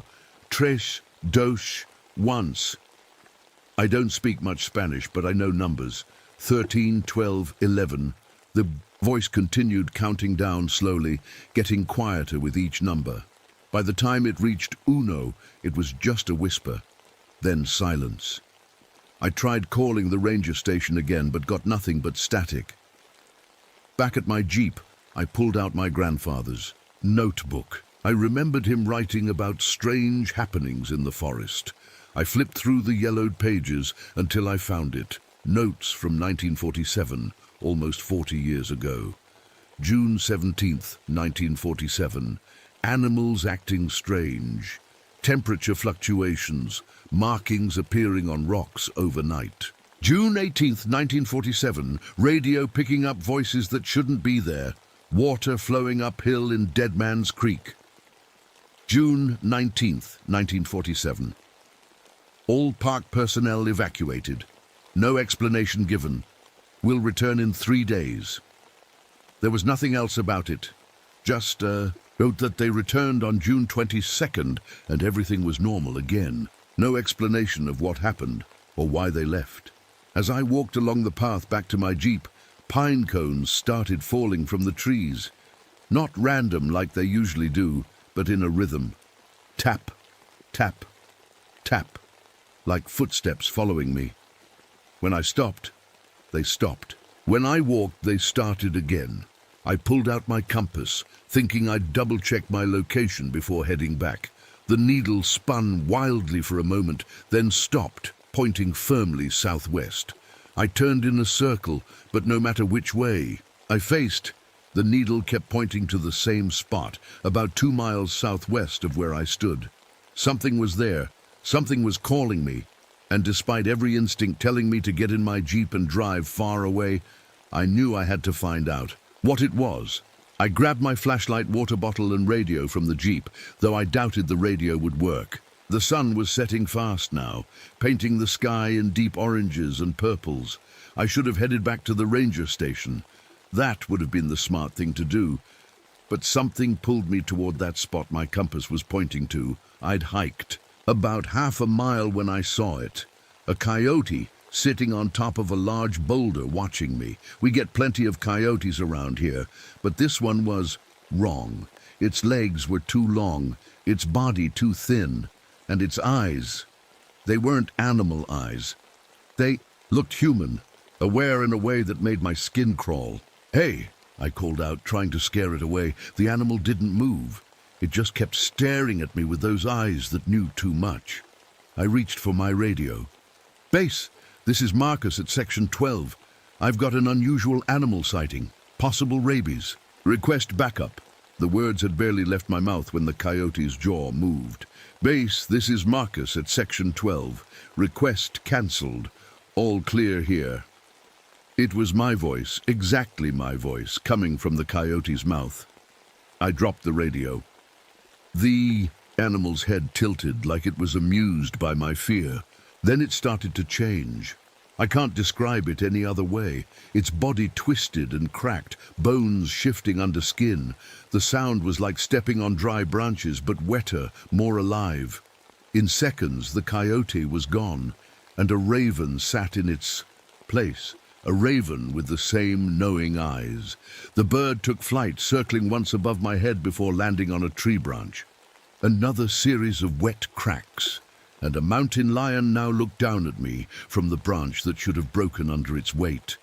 I backed away slowly, my heart pounding so hard I could feel it in my throat. The mountain lion jumped down, landing, silently despite its size. I turned to run and nearly screamed when I saw it was already behind me, blocking my path back to the jeep. Looking down, I saw its tracks in the soft dirt. They started as mountain lion prints, then halfway through a step became human footprints. Not animal prints that kind of looked like human ones, actual human footprints, bare feet with 5 toes, continuing from where the paw prints stopped. "What? Are you?" I whispered. The mountain lion opened its mouth, but instead of a growl, I heard Sarah's voice. "Marcus, why didn't you come home early that night? You promised." The exact words from our last phone call before her accident. Words no one else had heard. "You're not real," I said, my voice shaking. The creature cocked its head, then its form blurred. For a second, I saw Sarah standing at the edge of the trail, wearing the blue dress she was buried in. My heart stopped, even knowing it wasn't really. Her, I couldn't help taking a step forward. "Sarah," she smiled, but the smile went too wide, splitting her face in a way that no human mouth could stretch. I stumbled backward, tripping over a rock and falling hard on my back. When I looked up, the thing was gone. No, not gone. It was in 3 places at once. 3 ravens, perfectly identical, perched on 3 different trees in a triangle around me. I had no way to tell which was real, or if any of them were. I got to my feet and started running back, toward my jeep. I heard a sound like wings flapping, and suddenly the thing was ahead of me again. This time it wore the shape of Thomas, my old firefighting partner who died in the fire that injured my back. "You left me behind, Marcus," it said in Thomas's voice. "You knew that beam was going to fall." "No," I gasped. "I tried to warn you. I tried—" The thing that wasn't Thomas stepped closer. "You were jealous. You wanted my job as crew chief." "That's not true," I shouted, pulling my gun from its holster. I fired a warning shot into the air. The bullet passed through the Thomas shape, and the creature burst apart like a swarm of black beetles that scattered in all directions. My stomach lurched. But seconds later, the beetles came back together, swirling like a living tornado until they formed a perfect copy of me. My double smiled with my face. "Remember when you were 10? It asked in my childhood voice. "When you found that arrowhead in the restricted burial ground and took it home even though you knew better?" I felt the blood drain from my face. I had never told anyone about that, not even Sarah. I put the arrowhead back the next day, sick with guilt, but how could this thing know? The copy of me shifted again, becoming a young woman I'd never seen before. "Or when you were 16, it continued seamlessly, "and you kissed Lily Begay even though she was engaged to your friend." Another secret I'd never shared. The creature was pulling memories from my mind, like cards from a deck. It changed again, this time becoming something I'd never seen before. Not quite animal, not quite human. Its arms and legs were too long, its fingers ending in sharp points instead of nails. Antlers sprouted from its head, but they looked wrong, like they were made of twisted human fingers. "I know you, Marcus Reeves," it said, its voice now a dry whisper like wind through dead leaves. "I know every dark thing you've ever done, every secret, every shame." It stepped closer and I could smell it now, like old leather and dust and something rotten underneath. I raised my gun again, but my hands were shaking too badly to aim. "Stay back," I warned. The creature smiled, revealing teeth that were sharp. "Like a coyote's." "Or what? You'll shoot me?" It laughed, and the sound was like rocks grinding together. Your grandfather tried that too. Didn't work then either. My grandfather? The pieces suddenly clicked together. The notes from 1947, the 38-year gap. Whatever this thing was, it had been here before. The sky was almost completely dark now. Stars were appearing overhead, but they looked wrong somehow. Too bright, too close, like they were watching me.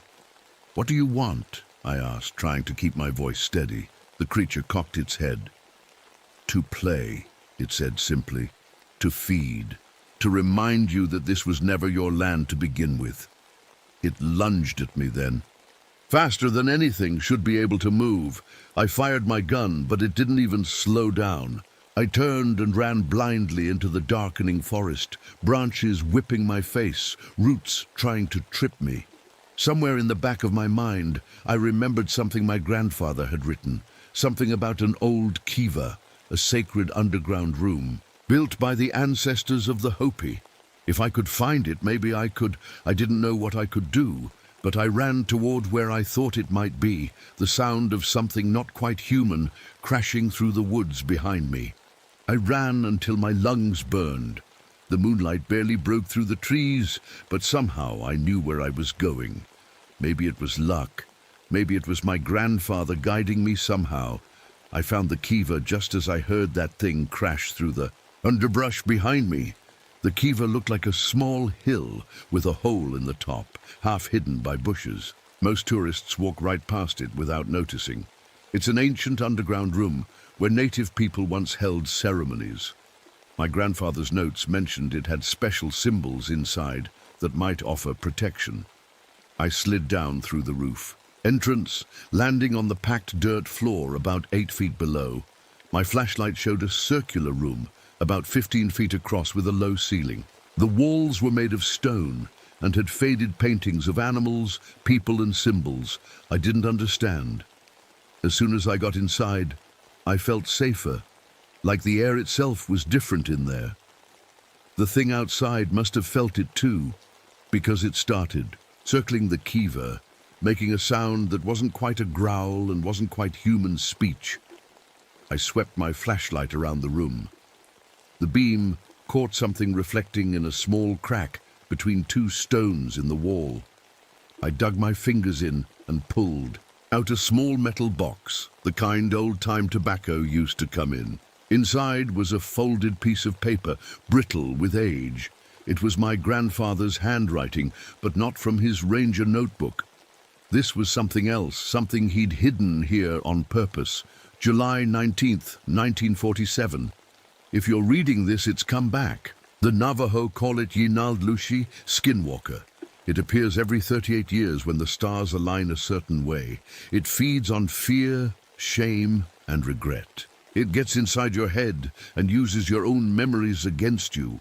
My hands were shaking as I read on. It can't be killed with weapons, but it can be bound to a specific place. The old Hopi showed me how. You need blood from someone connected to this land and these words. Below was a prayer written in what looked like Hopi language. I couldn't pronounce half the words, but my grandfather had written out how they should sound underneath each one. Outside, the skinwalker was changing forms rapidly now. Through the hole in the ceiling, I caught glimpses. A coyote, then an owl, then something with too many limbs. It was getting angrier, more desperate. The walls of the kiva started to vibrate slightly, dust falling from the ceiling. I heard a crack, and part of the wall started to split. Whatever protection this place had, it wasn't going to last much longer. The note said I needed blood from someone connected to the land. My family had been rangers here for 3 generations. If that wasn't a connection, I didn't know what was. I also had something even more personal, Sarah's wedding ring. After she died, I put it on a leather cord and wore it around my neck. I'd been touching it without realizing as I read the note. The walls cracked again, louder this time. I had to act fast. I took out my pocket knife and cut my palm, not deep, just enough to draw blood. I smeared it on the wedding ring and held it tight in my bleeding hand. The skinwalker was directly above the kiva now. I could see its distorted, shadow through the roof opening. It had settled on a form, a tall, thin creature with antlers and long, bony limbs. Its skin looked dried out, like old leather stretched over a frame. I started reading the words from my grandfather's note, stumbling over the unfamiliar sounds. As I spoke, the air in the kiva grew heavy, like before a thunderstorm. My ears popped from the pressure change. The skinwalker screamed, a sound like metal scraping on stone, and reached a long arm down through the opening. Its fingers were like twigs, each ending in a sharp point. I pressed myself against the wall, still reading, my voice getting stronger with each word. The creature's arms stretched impossibly, reaching for me, but it couldn't quite touch me. The space right around me seemed protected, like an invisible bubble. The kiva walls were really cracking now, stones shifting and falling. One hit my shoulder hard, making me drop the paper. I scrambled to pick it up, still clutching Sarah's ring in my bloody hand. I got to the last line just as the skinwalker finally broke through, bringing down half the ceiling. Dirt and rocks rained down, but I kept reading, shouting the final words as the creature lunged at me. There was a sound like thunder directly overhead, but the sky was clear through the broken ceiling. The skinwalker froze mid-leap, its body starting to twist and distort like smoke in wind. "You're bound," I said, though I don't know how I knew the words. "Bound to Red Hollow Canyon. You can't leave, and no one will ever go there again." The creature's body was being pulled away now, like it was being sucked toward the canyon a mile away. It clawed at the ground, leaving deep scratches in the stone floor. "No!" it screamed, using Sarah's voice one last time. "Marcus, please!" I almost weakened then, hearing her voice. But I thought of the empty backpack, of my grandfather's warnings, of all the harm this thing had done and would do again. "Go," I said firmly. "Go back to the hollow." With a final shriek, it was yanked away into the night, moving so fast it left a blur in the air behind it. I collapsed onto the dirt floor, exhausted. My hand was still bleeding and my shoulder hurt where the rock had hit it. But I was alive. I must have passed out because the next thing I knew, sunlight was streaming through the broken kiva roof. I climbed out carefully and walked back to my jeep, which was somehow right where I needed it to be, though I was sure I'd run miles away from it last night. When I got back to the ranger station, Jim took one look at me and called a doctor. I told them I'd fallen into an old kiva while investigating strange animal activity. They patched up my hand and shoulder and gave me a few days off. I used that time to arrange for Red Hollow Canyon to be permanently closed to the public, citing unstable rock formations. Jim thought I was crazy until the Geological Survey backed me up, showing evidence of potential landslides. It's been almost a year now. The tourists are back at Widow's Point, the animals act normal, and the weather is predictable again. Everything seems fine, except for my eyes. One morning, about a week after that night, I looked in the mirror and nearly fell over in shock.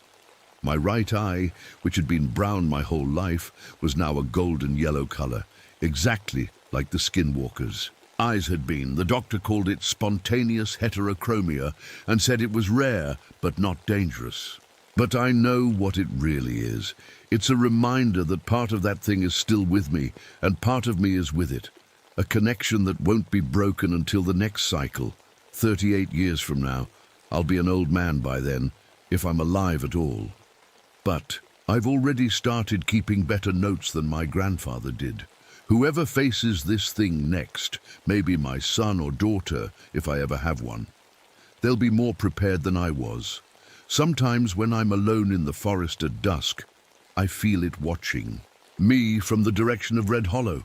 I know it's still there, waiting. And despite everything, some small part of me is waiting too, because that's the thing about the skinwalker that scares me most. Not that it knew my deepest secrets, but that some part of me was drawn to it.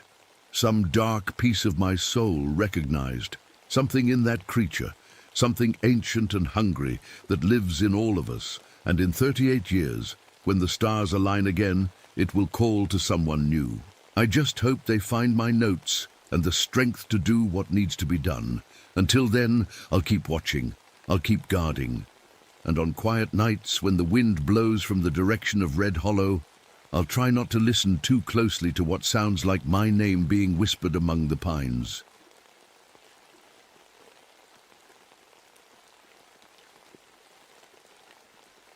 My name is Natalie Reynolds. I'm a park ranger at Olympic National Park in Washington State. Right now, I'm walking through snow that comes all the way up to my hips on the Alpine Ridge Trail. The snow is perfect, untouched and bright white, stretching as far as I can see. The huge old cedar and hemlock trees stand tall around me like giant guards watching over the forest. Their branches hang low, heavy with weeks of snow from all the unusual winter storms we've been having.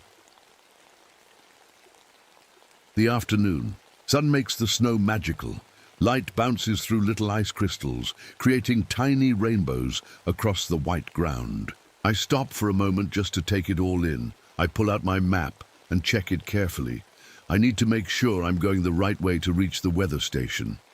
No one has heard from the people there for 3 whole days, which isn't good. What strikes me most is how quiet it is up here. There's no wind blowing, no birds singing, not even the usual sound of snow settling. It's like the mountain is holding its breath. The air smells clean and fresh, like pine trees and snow. But then I notice something else, a faint smell that shouldn't be here. It smells a bit like something rotting, which is strange because the cold usually stops things from decaying. Up ahead, I can see where an avalanche came through earlier this winter. It left behind a path of broken trees. The way the jagged trunks stick up from the snow makes them look like hands reaching out of the ground. I try not to stare at them too long.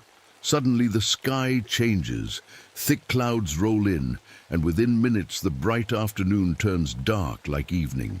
The change happens so fast it doesn't seem natural. I look down at the trail ahead and notice tracks in the snow. At first they look like elk prints, but as I get closer, I see they're actually footprints, human-looking footprints, but enormous. They're almost twice the size of my boots. My heart beats a little faster as I wonder who or what made them. The temperature drops so quickly that the air feels like it's biting my skin. When I breathe out, my breath freezes instantly, making a strange tinkling sound as tiny ice crystals fall to the snow. Something isn't right on this mountain. I've worked in national parks for years, but I've never experienced anything like this. I grip my walking pole tighter and continue toward the weather station, trying to ignore the feeling that I'm being watched from the endless white forest around me. I wasn't always stationed at Olympic National Park. Before this, I worked at Yellowstone. I had to transfer after something bad happened there. I was tracking a poacher, someone hunting animals illegally in the park, when he saw me and shot at me. The bullet hit me and ended up stuck too close to my spine for doctors to safely remove it. Even now, it reminds me it's there with sharp pains that come and go. The rangers here value me because I know a lot about weather patterns and how to survive in high places where the air gets thin and cold. The winters at Olympic have been getting stranger and harder to predict, so my skills come in handy. I carry a small leather journal everywhere I go. In it, I write down stories from local tribes about weather signs and patterns. I started this project to honor my grandmother, who was Maka, one of the native tribes from this area. She taught me to read the sky long before I learned it in school. The pain from my old injury makes things harder. I can't rely on being strong like I used to, so I've had to get smarter about how I move through the wilderness. I plan my routes carefully and pack only what I really need. People often notice the streak of white hair among my short black hair. It wasn't always there. It showed up overnight after I was shot, like my body wanted to mark that day somehow. When I look in the mirror, that white streak reminds me how quickly life can change. The other rangers respect me, but they worry too. I keep taking the jobs nobody wants, the longest patrols in the most remote areas. Some might call it brave, but honestly, I just prefer being alone these days. Around my neck I wear a small amulet made of carved bone. My grandmother gave it to me. She said it would protect me from evil spirits. I never used to believe in such things, but lately I find myself touching it when I feel uneasy. My ex-husband Jake couldn't understand why I changed after the shooting. He wanted the old Natalie back, the one who laughed easily and didn't wake up screaming from nightmares. Our divorce papers were finalized just 3 months ago. Sometimes I miss him, but mostly I know he's better off. The elders from the local tribe started calling me Storm Crow after I correctly predicted 3 major storms that the Weather Service missed completely. I don't know how I do it. I just feel changes coming in my bones before the machines can detect them. The strangest thing is that I've been dreaming about this exact trail and the weather station for weeks now. The dreams were so real that I could feel the cold and smell the pine trees. When this assignment came up, I volunteered immediately, even though everyone said it was too dangerous with the recent storms. I didn't tell them about the dreams, they'd think I was crazy, but something is pulling me to that station, and I need to find out what it is. As I trudge through the snow, I can't shake the feeling that I've been here before, walking this same path towards something waiting for me. The strange footprints continue ahead, and I follow them, my hand touching the bone amulet at my neck for comfort. I stop suddenly when I spot something half buried in the snow. It's research equipment, the kind scientists use to take readings of the environment. Next to it is a clipboard, partially covered by snow. What makes my skin prickle with unease is the mug sitting there, and when I touch it, the coffee inside is still warm. Whoever was working here left in a hurry, and not long ago. I pull out my radio and try to call base camp. This is Ranger Reynolds checking in. Does anyone copy? Over. Instead of a reply, I hear something that makes me hold my breath, the sound of heavy breathing coming through the static. It's not words, just someone or something breathing hard. Hello? Who's there? Is anyone from the weather station hearing this? Over. No answer, just more breathing, then silence. I clip my radio back to my belt and look around carefully. That's when I notice something odd about the trees. The bark has been stripped away on several of them, but not like a bear would do it. These marks are much higher up, at least 10 feet off the ground. Whatever did this was either very tall or could climb really well. Walking a bit further, I come to a small clearing. What I see makes me stop in my tracks. There are 5 perfect snow angels pressed into the fresh powder. They look like the kind kids make when they lie down and wave their arms and legs. But there are no footprints leading to or from them. It's as if whoever made these shapes appeared out of nowhere and then vanished into thin air. My fingers are getting numb from the cold, so I pull out my digital thermometer to check just how bad it's getting. The screen flickers, then shows 103 degrees. That can't be right. It's definitely freezing cold, but not that cold. We'd all be instantly frozen solid at that temperature. I tap the device, but the reading stays the same. Something is messing with the electronics. Finally, the weather station comes into view ahead of me. The building looks intact. That's a relief. But as I get closer, I notice something impossible. The snow around the building is gone, creating a perfect circle of bare ground. It's like the snow melted away, but only in that exact circle. The ground shouldn't be bare when it's this cold. I approach carefully and open the door to the station. Inside, everything looks normal at first. Computers humming, lights on, but there's no sign of the 3 researchers who should be here. I find the maintenance logbook open on the desk. The entries stopped 3 days ago. The last one makes my blood run cold. It's watching from the white. It's learning our shapes. Who wrote that? What were they afraid of? I checked the meteorological readings from the past 3 days. The graphs show impossible patterns, air pressure dropping and rising, so dramatically that it should have created storms powerful enough to flatten the forest. But there were no such storms reported. On the wall is a calendar. Someone has marked 13 days with X's. I count the days between the first X and the last log entry. There are only 9. That doesn't make sense. How could they mark 13 days when only 9 passed? My satellite phone beeps with an incoming message. I pull it out and feel a chill that has nothing to do with the cold. The message is from my own phone number, but it's dated 3 hours in the future. Don't trust what you see in the mist. It's not what it appears to be. I stare at the phone, my hands shaking now. How is this possible? I'm the only one with this number, and I certainly didn't send myself any message, especially not from the future. A sound outside makes me look up. Through the window, I see a strange mist gathering, swirling in ways that mist shouldn't move.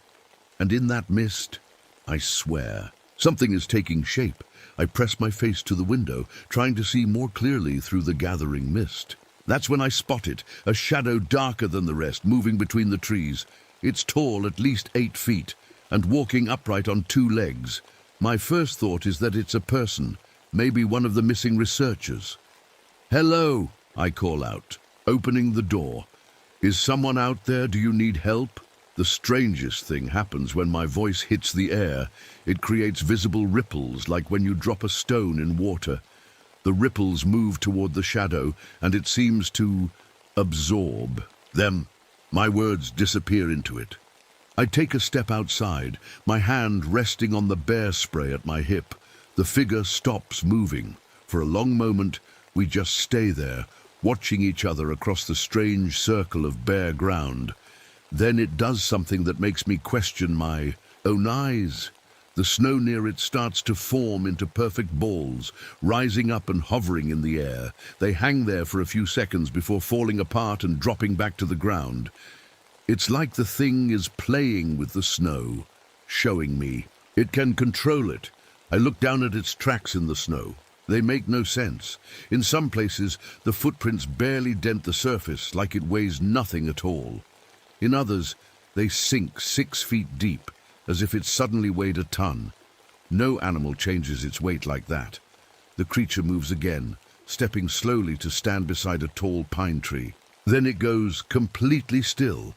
I have to blink several times because it seems to vanish, blending in with the trees so perfectly that I can only spot it when I notice its chest moving as it breathes, in perfect time with the creaking of branches. In the light wind, I need evidence of this thing.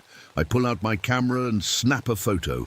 When I check the digital screen, what I see makes no sense. The image shows not one figure, but several overlapping shadows, all in positions where the creature had stood just seconds before. It's like it exists in multiple places at once, or in different times at the same time. A sudden wailing sound makes me jump. It's the avalanche warning siren, but it's coming from the creature, not the weather station. It's copying the sound perfectly, as if it has a speaker inside it. Then it makes other sounds. The crunch of my boots in snow, the click of my camera, even my own voice calling out, "Hello." Each sound is a perfect copy. The mist around the thing gets thicker, swirling faster until it creates a miniature blizzard, with the creature at its center. I can barely see it now through the whirling snow, and I realize it's using the storm as both a hiding place and a weapon. I back toward the station door, not wanting to turn my back on it. That's when I see something impossible. The creature moves toward a rock face beside the station, and instead of stopping, it walks partly through it. Half its body disappears into solid stone, then emerges again like the rock isn't fully real. To it, my heart is pounding so hard I can hear it in my ears. This thing isn't natural. It's not a bear or a person or anything I've been trained to deal with in ranger school. I retreat into the station and lock the door behind me, though I doubt it would keep that thing out if it wanted to come in. The monitors on the weather equipment suddenly flicker to life, though I didn't touch them. Symbols appear on the screens, simple drawings that look like mountains, clouds, and what might be a doorway. The last symbol is unmistakable, a stick figure that I think represents a human. Next to it is a question mark. It's trying to communicate with me. The realization hits me like a physical blow. This thing, whatever it is, isn't just some animal. It's intelligent, and it wants something from me. Outside, the localized blizzard continues to swirl, and within it I can see the tall shadow moving, watching, waiting. I need to figure out what this creature is and what it wants, or I might never make it off this mountain alive. I don't have much time to think about the creature's attempt to communicate. The wind outside suddenly picks up, howling like nothing I've ever heard before. Snow swirls in a frenzy, and within minutes it's piling up against the weather station. The windows rattle as the storm grows stronger. This isn't a natural storm. Somehow I know the creature is making it happen. In less than an hour, the snow reaches the windowsills. Another hour, and I can't see out at all. The entire station is being buried. I check the door. It won't budge against the weight of snow. Pressing against it, I'm trapped. A loud crack makes me jump. Something hit the roof hard. Then another crack, and another. The creature is on top of the station, testing for weak spots. One of the windows shatters inward, sending glass and snow across the floor. I quickly stuff my jacket into the opening, but the cold is already seeping in. Metal groans as something pulls at the roof, trying to peel it open like a can. "What do you want?" I shout, though I'm not sure if it can understand me. I need to think. I need to figure out what this thing is and why it's here. My eyes fall on my grandmother's journal. I've collected so many stories about weather spirits and forest creatures. Could the answer be in there? With shaking hands, I flip through the pages until a particular drawing catches my eye. It shows a tall, shadowy figure standing in snow with swirling patterns around it. Beneath it is a name written in my grandmother's handwriting, Squall Atex Subu. According to the story, Squall Atex Subu was an ancient being that lived between worlds. It wasn't evil exactly, but it didn't belong in our world. It existed in a place of constant storms and cold, and if it ever crossed into our world, it would try to remake its surroundings to match its home. Another window breaks. Time is running out. I look at the weather station's computers, wondering if there might be clues there. I search through recent files and find something strange, a folder labeled Project Whiteout. Inside are reports about tests, equipment that was supposed to modify weather patterns. The scientists were trying to create controlled snow conditions, but according to the notes, something went wrong during their last test. Unexpected energy readings, one note says. Possible tear in atmospheric boundary layer. They tore something open. They created a hole between worlds, and this thing, this Squall Atex, came through. The roof gives a terrible groan as something heavy moves across it. I need to find the missing scientists. If they created this problem, maybe they know how to fix it. I bundle up in every layer I can find and crawl through the broken window. The snow is packed so tightly that I can tunnel through it rather than sink. The creature seems to have moved away from the station for now. Following a hunch, I make my way toward a series of ice caves I know are nearby. The entrance is almost completely sealed with snow, but I dig my way in. The air inside is even colder than outside, but at least there's no wind. My flashlight beam cuts through the darkness, bouncing off ice walls. That's when I see them. 3 human shapes, the missing scientists, frozen in the ice, but not completely frozen. Their eyes move, following my light. They're alive in there, trapped but conscious. I press my hand against the ice near one woman's face, and suddenly strange images flood my mind. I see a swirling vortex of snow and light. I see the creature's homeland, a place of beautiful but terrible storms. I understand now. The scientists' minds are connected to the creature. It's using them somehow, learning from them. A low rumble shakes the cave. The creature has found me. I back away from the ice wall just as the shadow appears at the cave entrance. Hand touches the bone amulet at my neck, and it feels warm, warmer than it should be in this freezing cave. It's glowing faintly, and the creature seems to pull back slightly when the light touches it. A memory surfaces, my grandmother telling me the amulet resonates at a special frequency, one that spirits find disturbing. That's it. The creature doesn't like certain frequencies. I run back to the weather station, tunneling through snow and squeezing back through the broken window. The weather equipment includes sonic testing devices, tools that can produce and measure sound, waves. If I can find the right frequency, the building shakes as the creature lands on the roof again. I work faster, hooking up the sonic equipment to the station's main power supply. I set it to broadcast at the frequency my grandmother's stories described, a tone so low that human ears can barely detect it. When I turn it on, the effect is immediate. A shriek comes from outside, a sound like ice breaking and wind howling. The creature is in pain, but I've only weakened it temporarily. According to my grandmother's journal, the only way to truly send Squala Texu back is to close the door it came through. I look at the scientists frozen in the ice cave. The dimensional tear must be there, keeping them connected to the creature. I need to collapse that cave. In the station's emergency supplies, I find flares and some fuel for the generator. It's not much, but it might be enough to cause a controlled avalanche that would seal the cave. The creature's cries grow fainter as I head back toward the cave with my makeshift explosives. I can feel it weakening, retreating from the sound waves. Still broadcasting from the station, at the cave entrance, I set up the flares and fuel cans, positioning them where they should trigger a collapse. My hands shake as I light the longest burning flare. I have about 3 minutes to get clear, but as I turn to leave, I hesitate. The scientists are still in there, alive but trapped. If I collapse the cave, they'll be buried forever. Can I sacrifice 3 people to save everyone else?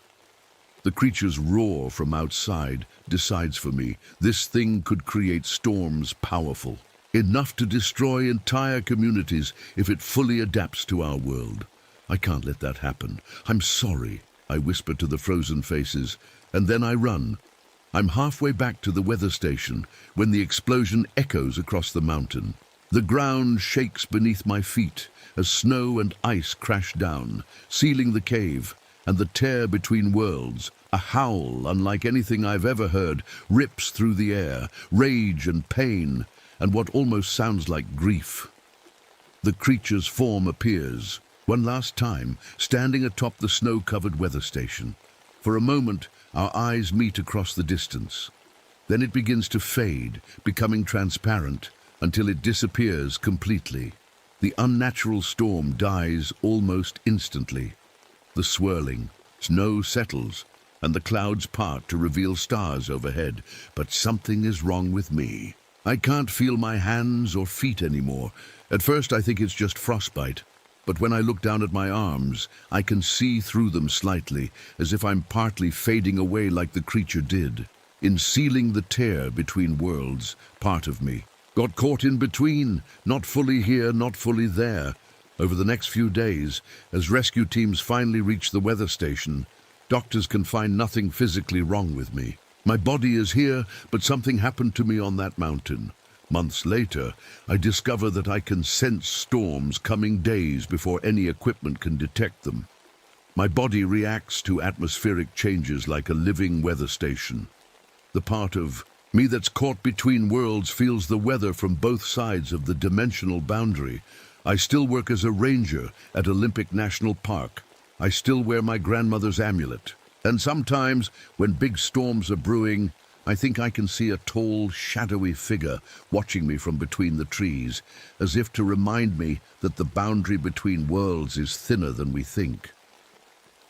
Some nights, I dream of swirling snow and endless, storms. And in those dreams, I understand that Squala Tex wasn't trying to hurt anyone. It was just lost and trying to find its way home, just like all of us sometimes.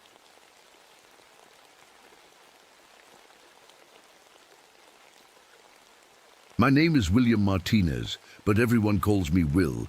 I work as a park ranger here in Badlands National Park in South Dakota. Today started like most days, with me driving my truck along the dusty roads that wind through these strange rock formations. The sun is getting low in the sky now, painting everything in a warm golden light. All those layers in the rock walls are glowing amber and red. I've studied these rocks for years. Each stripe tells a story about millions of years of history, layer by layer. I just passed a small herd of pronghorn antelope. They were eating peacefully in one of the few grassy spots between the tall rock towers. It's nice to see wildlife thriving out here in this harsh place. I pull over to the side of the road to fill out my daily report. The air smells like sagebrush, kind of sweet and earthy, mixed with that special smell that clay gets when it bakes in the sun all day. I take a deep breath and notice something odd. It's too quiet. The wind is always blowing here, whistling between the rock columns and making the grasses sway. But right now there's nothing, not even a slight breeze, just stillness. It doesn't feel right. Looking up, I notice storm clouds gathering much faster than normal. The bottom of those clouds has a strange green glow with lightning flashing. Inside them, we don't usually get storms like this here. Something else is wrong too. I can see the prairie dog town from where I'm parked. Those little critters are usually running around, barking at each other, popping in and out of their holes. But their whole colony looks empty. Where did they all go? My radio crackles to life, making me jump. Through the static, I hear parts of an emergency message talking about unusual seismic activity, which means earth movements like earthquakes. But that's strange because we don't get earthquakes in the Badlands. As I step out of my truck, I notice the shadows around me. They're not right. Some of them are stretching in directions that don't match where the sun is setting, and a few of them seem to be moving on their own. The air feels heavy and hot, much hotter than it should be with the sun going down. Heat waves make the distant rock formations look like they're shimmering and dancing. Something is happening in my park, something I've never seen before. And deep down, I have a feeling that the strange things I've studied and tracked for years might finally be showing themselves. I wasn't always a park ranger. Before this, I taught geology at the university in Rapid City. I loved teaching students about how rocks form and change over time. But then I started noticing things in the Badlands that didn't fit what the textbook said. When I tried to tell other scientists about my findings, they laughed at me, called me crazy. So I left teaching and came here full-time instead. My mom was Apache and my dad was Mexican. They both taught me to respect the land and listen to what it tells us. My scientific training says one thing about these rocks, but the stories my grandparents told me say something else. Sometimes it's hard to know which to believe. I reach up and touch the long scar that runs from my left eye down to my jaw. I got it right here in these canyons when I was just 10 years old. I was climbing where I shouldn't have been, and a rock slide nearly killed me. Sometimes I still dream about being trapped under those rocks, but there's always something else in the dream too, something watching me from deep in the earth. Opening my truck's glove box, I pull out my journal. Its leather cover is worn smooth from years of handling. Inside are hundreds of sketches I've made of strange things I've found out here. Rocks that shouldn't exist, fossils in the wrong layers, patterns that can't be explained. I add a quick drawing of the weird shadows I just saw. Under my journal sits a stack of papers I've been avoiding. Divorce papers. Lisa finally got tired of me spending more time with rocks than with her. She said my obsession with the park's mysteries was pushing her away. Maybe she was right. The papers have been sitting there unsigned for 3 weeks now. I'm known around here as the fossil expert. I've helped discover 3 new dinosaur species that now have my name attached to them. The other rangers bring me anything unusual they'd find. But behind my back, I know some of them call me Spooky Martinez because of my theories about what's really happening in this place. My hand goes to the turquoise pendant I always wear. My grandmother gave it to me before she died. The Badlands has doorways, William, she told me. Doorways that should stay closed. This will help you see them, but also protect you from what lies beyond. I thought it was just an old superstition, but now I'm not so sure. Over the years, I've found caves and tunnels under the park that don't show up on any official map. I've been mapping them myself, creating my own secret atlas of what lies beneath our feet. Some of these tunnels seem to change each time I visit them. Others lead to dead ends that feel wrong somehow, like they're not really ends at all, just pauses. Lately, my dreams have been getting more vivid and strange. In them, I hear a voice calling from deep underground. It speaks in a language I've never heard before, but somehow I almost understand it. The voice seems to be calling my name, asking for help, or maybe warning me. I wake up with my heart pounding, and the taste of dirt in my mouth. That feeling is with me now as I step out of my truck and look around at the too quiet landscape.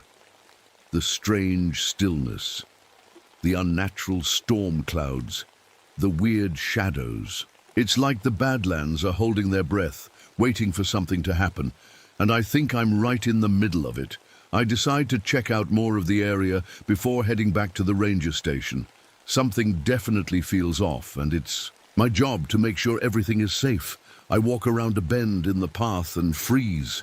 There on the ground is a perfect circle of dead animals. Rabbits, small snakes, and several birds all arranged with their heads pointing to the middle of the circle. This isn't normal animal behavior. It's not natural for different species to die together like this, especially not in such a perfect pattern. I hurry back to my truck, wanting to radio this in. When I turn the key, nothing happens. The engine won't start. I try again and again, but it's completely dead. This makes no sense. I just got a brand new battery yesterday. I pop the hood and check the connections, but everything looks fine. It's like something just sucked all the power out. As I stand there wondering what to do next, I feel something strange through my boots. The ground is vibrating, not like an earthquake which is random and violent. This feels steady, almost like a pulse. Like something huge is breathing under the earth. Reaching into my pocket, I pull out my compass to try to figure out the best direction to walk for help. As I hold it in my palm, the needle starts spinning wildly. Then, right before my eyes, the metal needle begins to melt. It just turns to liquid, dripping onto the ground, even though there's no heat source. I drop the compass, my heart beating faster. I walk a little further, trying to stay calm. In a section of rock wall that I've passed 100 times before, something catches my eye. There in the stone are fossilized footprints. Human footprints. But that's impossible. This rock layer is from the Jurassic period, about 150 million years ago. Humans weren't around then, not even close. The sun has almost set now, but I notice my arms are turning red, like I've been sunburned. But I've been in the shade of the canyon walls for the past hour. It feels like the radiation is coming from the rocks themselves, not the sky. Ahead of me is a narrow canyon I need to pass through to get back to the main road. As I approach it, I see something that makes me doubt my own eyes. The rock walls seem to be moving, expanding and contracting, like they're breathing. I blink hard and look again. It's subtle, but it's happening. I reach for my water canteen, my throat suddenly dry from fear. When I unscrew the cap and tilt it to drink, a black, thick liquid pours out instead of water. I drop the canteen in shock, and where the liquid hits, direct sunlight, it sizzles and evaporates into thin air. My handheld radio, which has been silent, suddenly crackles to life. Through the static, I hear what sounds like people speaking, but not in English. It sounds like Lakota, one of the Native American languages from this region. But there are no active settlements broadcasting in the park, and these voices sound old, ancient even. I look up at the distinctive striped rock walls around me. The red, tan, and gray layers that have been fixed in place for millions of years are somehow changing.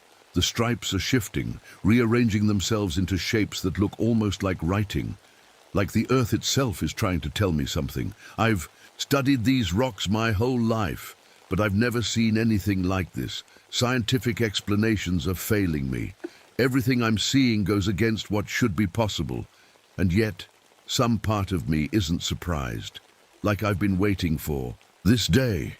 Like all my dreams and theories have been preparing me for whatever is happening now. The ground trembles again beneath my feet.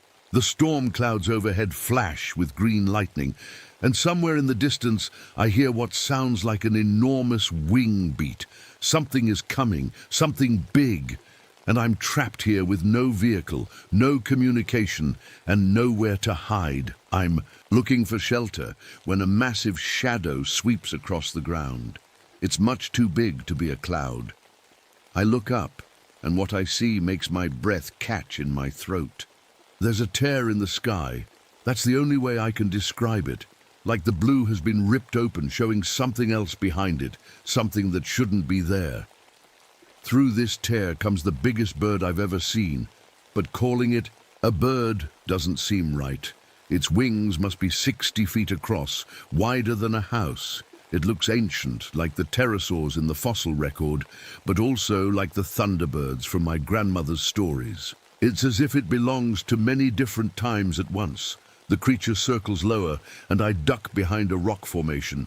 As its wings brush against the storm clouds, lightning shoots out from the feather tips.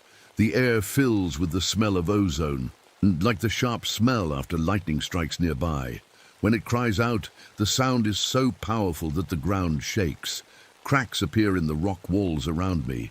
Pieces of stone tumble down, revealing sparkly minerals inside that I've never seen before in all my years studying these formations. I watch in awe as the creature hovers near a lightning strike. Instead of flying away from the danger, it seems to absorb the electricity.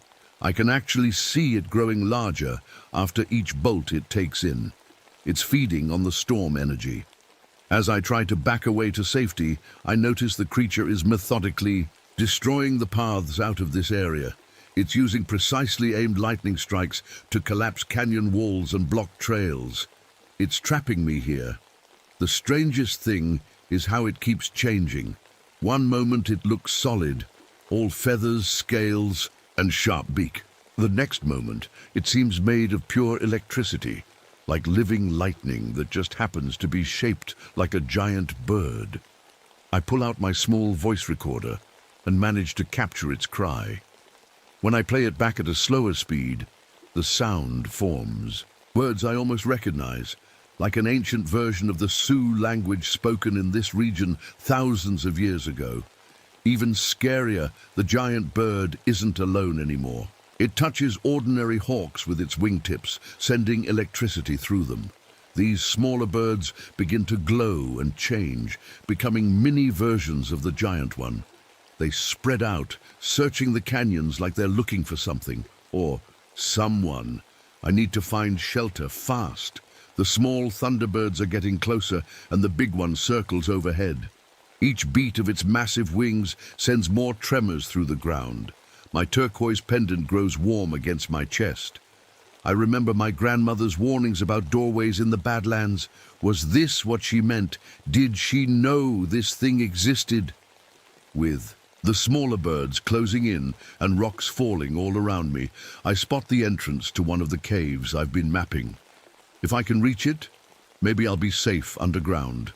I run faster than I've ever run before, the air crackling with electricity. Around me, the cave entrance is just ahead when I feel the shadow of the giant thunderbird pass over me again. I dive into the darkness of the cave just as a bolt of lightning strikes where I was standing seconds ago. The sound is deafening, and the flash is so bright it temporarily blinds me. When my vision clears, I'm lying on the cool ground inside the cave. Safe, at least for now, but I can hear the creature outside screaming its ancient cry. It knows where I am, and somehow I think it knows who I am too. Inside the cave, it's cool and damp. I turn on my flashlight and move deeper, away from the entrance where the Thunderbird's lightning strikes keep hitting. This is one of the unmapped tunnels I've been exploring over the years, but I've never gone very far into it. As my light sweeps across the walls, I see something that makes me stop in my tracks. The cave walls are covered with paintings, ancient paintings showing people and animals, but most importantly, a huge bird-like creature that looks exactly like what's hunting me outside. I examine the paintings carefully. They show the Thunderbird creature, but also what looks like rituals and ceremonies around it. Some drawings show people offering something to the bird, others show lightning coming from its wings. I've studied enough Native American art to recognize that these paintings are telling a story, maybe even instructions. Between the paintings are strange symbols carved into the rock. They're not any language I've seen before, but somehow they feel familiar, like I should know what they mean. My flashlight beam catches something on the ground. I bend down and find bones, human bones, and not just one set, but several. Beside one skeleton is an old park ranger badge from the 1930s. Next to another is a camera from maybe the 1950s. There are others too, all rangers or explorers from different times. I realize with a chill that I'm not the first to face this creature. The walls in this section of the cave have a strange shine to them. I touch one and feel a tingling in my fingertips. The rock is full of some kind of mineral that seems to repel electricity. When I hold my flashlight close, I can see tiny specks of it glittering everywhere. Maybe that's why the Thunderbird hasn't just blasted through the cave entrance with lightning. Looking closer at the wall paintings, I begin to understand the story they're telling. The Thunderbird isn't just a monster. It's some kind of guardian. The paintings show it sleeping underground until people dig too deep or take too much from the earth. With a sudden realization, I remember the news from last month about a new oil drilling operation that just started outside the park boundaries. They've been using new deep drilling techniques to reach deposits that were untouchable before. The Thunderbird is reacting to that invasion. It's awake because someone crossed a boundary they shouldn't have. I feel a strange connection to all this. My hand reaches up to touch the scar on my face, which has begun to tingle and warm up. Just like my turquoise pendant. The accident I had as a child in these same canyons, was it really an accident? Or was it a first meeting with this ancient being? Suddenly my radio crackles to life, but there's nothing but static. I try different channels. Nothing. The Thunderbird has created some kind of electrical dead zone around the whole area. No one is coming to help. I need a plan. Looking around. The cave. I notice how the special minerals in the walls seem to channel electricity in specific directions. Using rocks with these minerals, I could create a lightning rod system, something to direct the Thunderbird's electrical attacks away from me and into the ground. I work quickly, gathering pieces of the special rock and placing them in a line, leading from near the cave entrance deep into the ground. It's a wild idea, but it's all I have. Just as I finish, the cave entrance explodes in a shower of rock and dust. The Thunderbird has found me. Its massive form blots out the light from outside. Lightning crackles between its feathers as it forces its way into the cave opening that's much too small for it. The roof of the cave starts to collapse. Rocks crash down around me.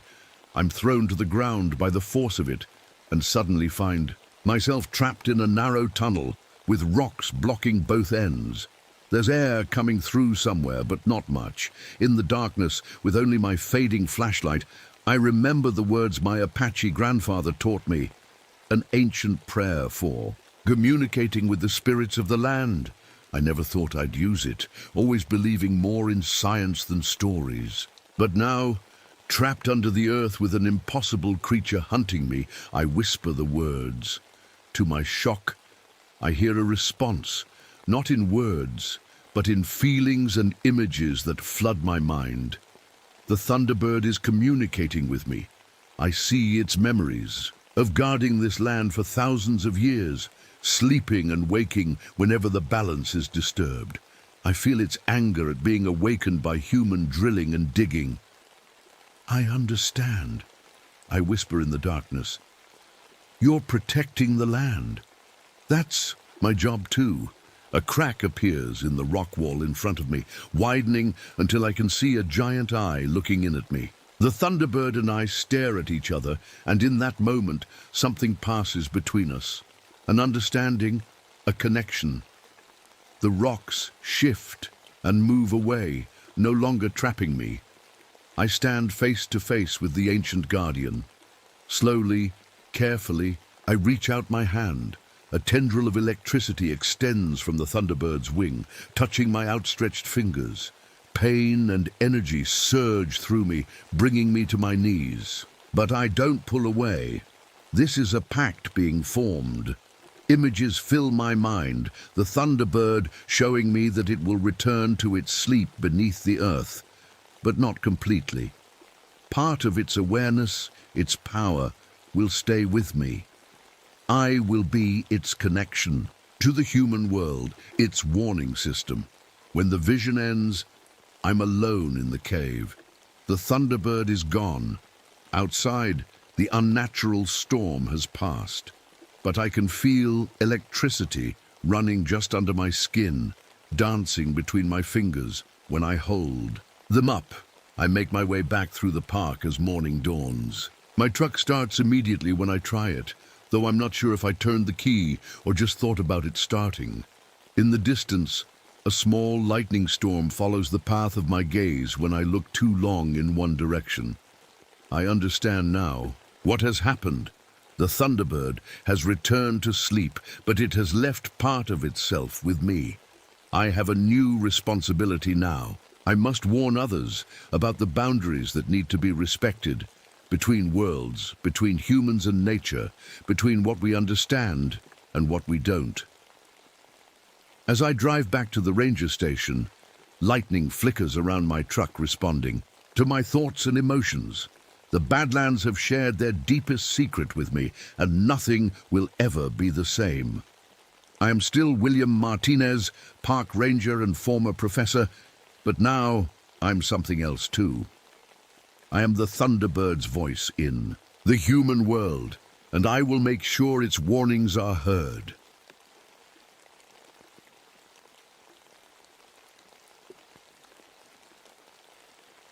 My name is David Mercer. I've been a park ranger at Mount Rainier National Park for 5 years now. The giant mountain watches over everything like a silent judge, always there, always waiting. That's how it feels sometimes when I'm alone on patrol. Today, I'm walking my usual route through the forest. It's early autumn and the ground is covered with red and gold leaves. They make a nice crunching sound under my boots that somehow makes me feel less alone out here. This morning started like any other. Birds were singing their morning songs as I began my hike. But now, as I climb higher up the trail, they've gone quiet. All I can hear is the soft whisper of wind moving through the tall pine trees. I don't mind the quiet. Actually, I like it.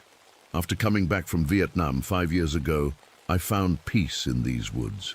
The city was too loud, too busy, too full of people who didn't understand what I'd been through. But here, the wilderness makes sense to me. In the distance, I hear an elk calling out. The sound echoes through the valley below. It's a normal forest sound, and it makes me feel better somehow. These familiar noises remind me that I'm home. I stop for a moment near a small stream. The water is so clear I can see every pebble at the bottom. It reflects the cloudy sky above. I kneel down to fill my canteen when something catches my eye. There are strange tracks in the mud by the water. They're huge, bigger than any bear tracks I've seen before. And the shape is wrong. The toes are long and spread out in a way that Doesn't match any animal that should be in these woods. As I stand up, I suddenly notice how cold it's gotten. My breath comes out in white clouds now. It's way too cold for this time of year. I check my thermometer. The temperature has dropped 10 degrees in just minutes. The normal pine and dirt smell of the forest changes too. There's something else in the air now, something metallic like old blood. I've smelled that before, back in the war. It's not a smell you forget. I look around, suddenly feeling like I'm being watched. The shadows between the trees seem darker than they should be. They almost look like they're moving on their own, not just when the branches sway in the wind. Something isn't right here. I've been on this mountain hundreds of times, but today feels different. I reach for my radio, thinking maybe I should check in with base when I remember why I'm out here in the first place. 3 hikers are missing. They were supposed to return yesterday, but never showed up at the trailhead where they parked their car. That's why I'm higher up the mountain than usual. I need to find them before night falls. Before whatever made those strange tracks finds them first. I tighten the straps on my backpack and continue up the trail. The mountain looms above me, its peak hidden in clouds. I've always respected Mount Rainier, but today, for the first time in years, I feel afraid. I wasn't always a park ranger. Before this, I was a soldier. I wear my ranger uniform with the same pride I once felt in my army clothes. The dark green and tan colors help me blend into the forest, just like my old fatigues. Help me hide in the jungles of Vietnam. My hair is mostly dark, but these days silver streaks run through it at my temples. Those gray hairs started showing up after the nightmares began. Even now, 5 years later, I still wake up in the middle of the night, thinking I'm back in the war. I reach into my breast pocket and touch the photo I always carry with me. It's Catherine, my wife. She died in a car accident while I was overseas. Sometimes I think if I had been home instead of fighting in some faraway jungle, maybe she'd still be alive. That thought haunts me more than anything I saw in the war. People tell me I don't smile much anymore. I guess they're right. But the hikers I helped find their way back to the trails, they see a different side of me. When I'm guiding someone to safety, I feel useful again, like I'm fighting for something that matters. The other rangers respect me, especially when it comes to tracking, but I know they worry about me too. They think it's strange how I always volunteer for the most lonely trails, the patrols nobody else wants. They don't understand that the silence helps me think. The wind picks up, and I feel the familiar ache along the left side of my face. My hand goes up to touch the scar that runs from my temple down to my jaw. Another souvenir from Vietnam. It always hurts when bad weather is coming. I check my watch. I'm supposed to meet up with the rest of the search party soon. I'm not the only one looking for these missing hikers, though I wish I was. I work better alone. But the park rules say we need at least 3 people for search operations. As I round the bend in the trail, I see them waiting for me. Paul Wilson is sitting on a rock checking his compass. He's new, only been a ranger for about 6 months. Young kid, eager to prove himself. Too eager sometimes. Standing next to him is Thomas Red Feather. He's not a ranger but a local hunting guide who knows these mountains better than anyone. His family has lived in this area for generations. If anyone can help us find the missing hikers, it's Thomas. "You're late, Mercer," Paul says, standing up and adjusting his hat. "I found some strange tracks back there," I tell them. "Nothing I've seen before." Thomas looks interested. "What kind of tracks?" "Too big for a bear, wrong shape too." Paul laughs nervously. Maybe Bigfoot is finally making an appearance. I don't laugh. Something about those tracks bothered me deeply. "We should get moving," I say instead. "These hikers have been missing for over 24 hours now." "What do we know about them?" Thomas asks as we start walking. 3 of them, 2 men and a woman. All experienced hikers who've been on this mountain before. They were just doing the skyline. Trail, nothing dangerous. Should have been back yesterday afternoon. Paul jogs a few steps to catch up with us. Could they have just camped an extra night?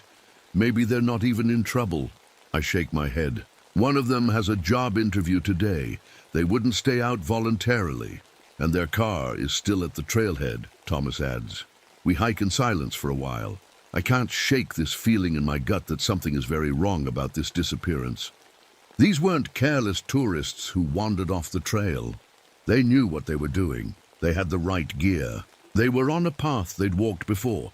As we climb higher, the mist gets thicker around us. Mount Rainier is often shrouded in clouds, but today the fog seems different somehow. Thicker, almost alive. The trail splits up ahead, Thomas says. Which way do you think they went?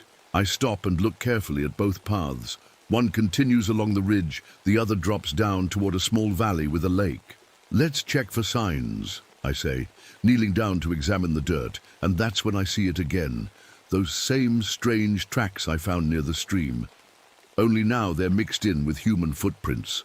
3 sets of hiking boots heading down the Valley Trail, and following right behind them, those large, strange prints with the elongated toes. I think we need to hurry, I say, my voice steady even as my heart begins to race. They went this way, down to the valley, and I don't think they were alone. We follow the trail down into the valley, my eyes constantly searching the ground for more tracks.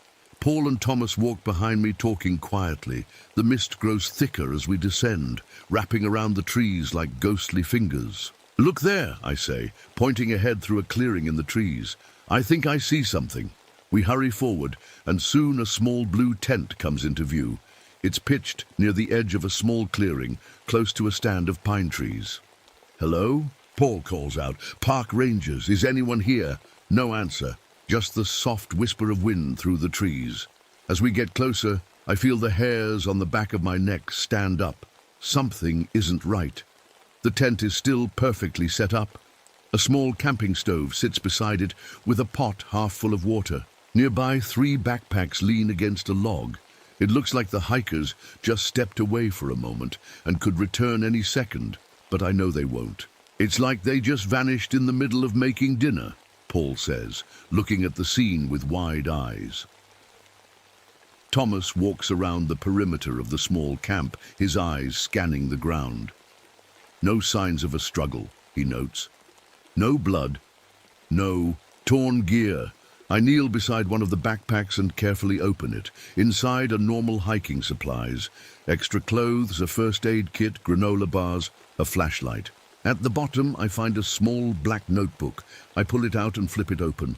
What's that? Paul asks, looking over my shoulder. Looks like a journal belonging to one of the hikers, I say, as I turn the pages. The first entries are normal. Excited. Notes about the hike, observations about plants and animals seen along the trail. But the later entries change. Listen to this, I read aloud.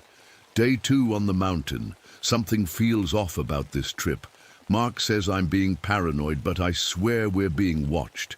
I keep seeing movement at the edges of my vision, but when I turn to look, nothing's there. I turn the page. Last night I woke up at 3 a.m. Couldn't say why, it was completely silent outside. No wind, no animals, just silence. And then I saw them, eyes watching from between the trees. At least I think they were eyes. They reflected the moonlight like animal eyes do, but they were too high up to be any normal animal. Thomas has gone very still. He's looking out into the forest with a concerned expression. David, he says quietly, have you noticed? The forest is silent. I pause and listen. He's right. There are no birds calling, no insects buzzing, not even the rustle of small animals moving through the underbrush. Just complete, unnatural silence. Paul pulls out his radio. I'm going to call this in, see if they can send more people to help search. He clicks the button and speaks into it. Base, this is Wilson. We've found the missing hikers' campsite, but no sign of them. Requesting additional. The radio spits out only harsh static in response. Paul frowns and tries again, adjusting the dial. More static. That's weird, he says. We should be in range. I walk to the edge of the campsite, examining the trees. Something catches my eye, about 8 feet up one of the trunks. I move closer and see 5 parallel grooves carved deep into the bark. They look like claw marks, but they're too high up and too deep to be from any bear or mountain lion. "Thomas," I call, "have you ever seen marks like these before?" He comes over and looks up at the scratches. His face darkens. "Not good," he mumbles. "What is it?" I ask. He hesitates. "My grandfather used to tell stories." Before he can finish, Paul calls out from the other side of the camp, "Guys, the compass isn't working." We join him where he stands, staring at his compass. The needle is spinning wildly, unable to find north. "Must be broken," I say, but I don't believe it. I pull out my own compass. The needle spins just as crazily. Dark clouds have gathered overhead, much faster than normal weather patterns would allow. The forest grows darker by the minute, as if evening has come early. "We need to keep looking for them," I say, trying to keep my voice steady. "Let's spread out, 10 feet apart, stay within sight of each other, look for any sign of which direction they went." We begin to search the area around the campsite. I'm examining the ground for footprints when Thomas calls out, "Over here!" Paul and I rush to where Thomas stands, pointing up at a tree. About 15 feet up, caught on a branch, hangs a torn red backpack. Around the base of the tree, arranged in a perfect circle, are small animal bones. "What the hell?" Paul whispers. Thomas looks truly afraid now. "My people have stories," he says quietly, "about a hunger in the mist. Something that comes down from the mountain every few decades. Something that feeds." Paul gives a nervous laugh. "Come on, man. Don't start with ghost stories." But Thomas isn't laughing. "These are old legends, but they're based on something real. People have been disappearing on this mountain for centuries." I'm about to respond when movement catches my eye. Deep in the forest, between distant trees, stands a figure. It's tall, unnaturally still, and even from this distance, I can tell it's not human. Not fully. I blink, and it's gone. "We need to find these people fast," I say, my voice tight. "Before nightfall, if they're still alive," Thomas says softly. The words hang in the air between us, heavy with the weight of what none of us wants to admit. We might not be searching for survivors anymore. And worse, whatever took them might still be hunting. The sky has grown dark now, much too early for sunset. We should have hours of daylight left, but it feels like dusk already. The mist that's always present on the mountain has changed too. It's thicker now, swirling around us like it has a mind of its own. I could swear it almost glows a little. A faint, sick light that makes the forest look unreal. "We should head back to the ranger station," Paul says. His voice shakes slightly. "Get more people. Come back tomorrow in daylight." I shake my head. If those hikers are still alive, they won't last another night out here. "If they're still alive," Thomas repeats softly. We continue our search, moving away from the campsite. The fog makes it hard to see more than 20 feet ahead. We stay close together now, no one wanting to stray too far from the others. Suddenly, there's a sound of branches breaking to our left. Something is moving through the trees fast, too fast for a person. The sound jumps from one spot to another, like whatever is making it can move at impossible speeds. "What was that?" Paul whispers. I reach for my sidearm, a habit from my military days. All rangers carry guns for emergency situations like bear attacks, but I've never had to use mine. Until now, I've never even thought I might need to. Thomas has gone very quiet. His eyes are wide, and his hands are shaking. "I can hear him," he whispers. "Hear who?" I ask, keeping my voice low. "My grandfather." Thomas's eyes don't look right. They're unfocused, like he's listening to something far away. "He's calling me from the fog, telling me to come home." I grab his shoulder. "Thomas, your grandfather isn't here. Focus." He blinks, hard, like he's trying to clear his head. "Something is playing tricks on us," he says after a moment. "It can get inside your head." From somewhere in the mist comes a cry for help. A woman's voice. "Please, Help me! Is anyone there? Paul starts forward, but I grab his arm. Wait! The voice calls again, but this time it's different. It's a man's voice now, coming from another direction. Help! Oh God, please help! Then another voice, another direction. 3 different voices calling out all at once, from different places in the fog. It's them, Paul says. The hikers! Thomas shakes his head.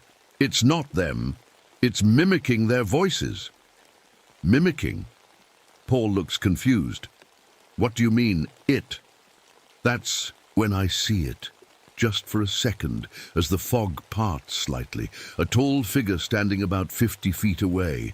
It has the basic shape of a human, but is too thin, too tall.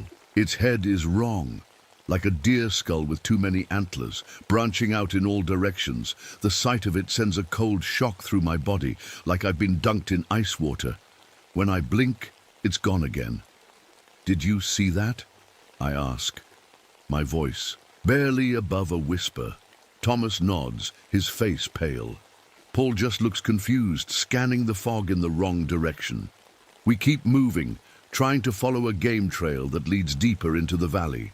The ground beneath our feet has changed. In places, there's a strange black liquid soaking into the dirt. It looks like oil, but smells metallic. When I touch a small bit with my fingertip, it burns slightly and leaves a mark on my skin. Don't touch that, Thomas warns. It's not natural. Paul's flashlight flickers on as the forest grows even darker. The beam sweeps across the ground in front of us, and what I see makes me stop in my tracks. All around us, pressed into the soft earth, are hundreds of tiny handprints. They're about the size of a child's hand, but the fingers are too long, the palms too narrow. They surround us completely, as if we're being watched by dozens of smaller versions of the thing I saw. Paul sees them too. His breathing gets faster, shallower. What the hell is happening, he whispers. The fog shifts and swirls, becoming thicker in some places, thinner in others. It's herding us, I realize, pushing us in the direction it wants us to go. It's using the mist, I say. Stay close together. But even as I say it, the fog rushes in between us. Within seconds, I can barely see Thomas, and Paul is just a shadow. Paul! Thomas! I call out, trying to move toward where I last saw them. But the fog is disorienting. I'm not sure which way is which anymore. Something moves in the mist in front of me, the thing I saw earlier. It's closer now, maybe 30 feet away. I can see it more clearly. It stands at least 8 feet tall, its body skeletal and bent. The skin stretched over its frame is grey and loose in some places, tight in others. Its arms hang down past its knees, ending in long fingers tipped with black claws. But its head is the worst part. A deer's skull, yellowed and cracked, with antlers that branch out like bare tree limbs in winter. Where eyes should be, there are only dark, empty sockets, yet somehow I know it can see me. I pull out my gun, pointing it at the creature. Stay back, I warn, though I don't know if it can understand me. The thing tilts its head like a curious dog. Then it takes a step closer. I fire a warning shot into the air. The sound of the gunshot is deafening in the quiet forest. The creature reacts instantly. It throws back its head and lets out a shriek that no living thing should be able to make. The sound is high-pitched and grating, like metal scraping on metal. It pierces my eardrums with such intensity that I feel blood trickle down from my right ear. I stumble backward, disoriented by the pain. When I look up, the creature is gone again. David! Thomas's voice cuts through the fog. David, where are you? I move toward the sound, keeping my gun ready. Thomas, I'm here! He emerges from the mist, his face streaked with dirt and fear. It separated us on purpose, he says. We need to find Paul. We call out for him, but there's no answer. I know what it is, Thomas says, his voice low and urgent. It's a Wendigo. What? A Wendigo? It's from my people's legends. A human who ate the flesh of another human during a time of starvation. The act cursed them, transformed them into a creature of endless hunger. They can never be satisfied, no matter how much they eat. I want to tell him that's just a story, a legend, but after what I've seen, I can't dismiss it so easily. If it is this Wendigo, I say, how do we fight it? Thomas looks at me with fear in his eyes. My grandfather said fire could harm them, maybe kill them, but they're clever, and they've been hunting these mountains for centuries. A scream cuts through the air, Paul's voice, terrified and in pain. We run toward the sound, pushing through the fog. The scream cuts off suddenly with a wet, tearing sound that makes my stomach turn. "Paul!" I shout. No answer. We break through the fog into a small clearing. There's no sign of Paul, but his flashlight lies on the ground, still on, the beam pointing toward a dark opening in the mountainside. A cave. Thomas picks up the flashlight, his hand shaking. "It's leading us there," he says. "It wants us to follow." I check my gun. 4 bullets left. Not much against a creature that might not even be killable by normal means. "We have to find Paul," I say, though a part of me knows it's already too late for him. Thomas nods grimly. The Wendigo is toying with us, like a cat with mice. The cave mouth gapes before us, a black hole in the side of the mountain. The beam of the flashlight barely penetrates the darkness inside. I take a deep breath. "Let's go," I say, stepping toward the cave. "But stay close. Whatever happens, we stick together."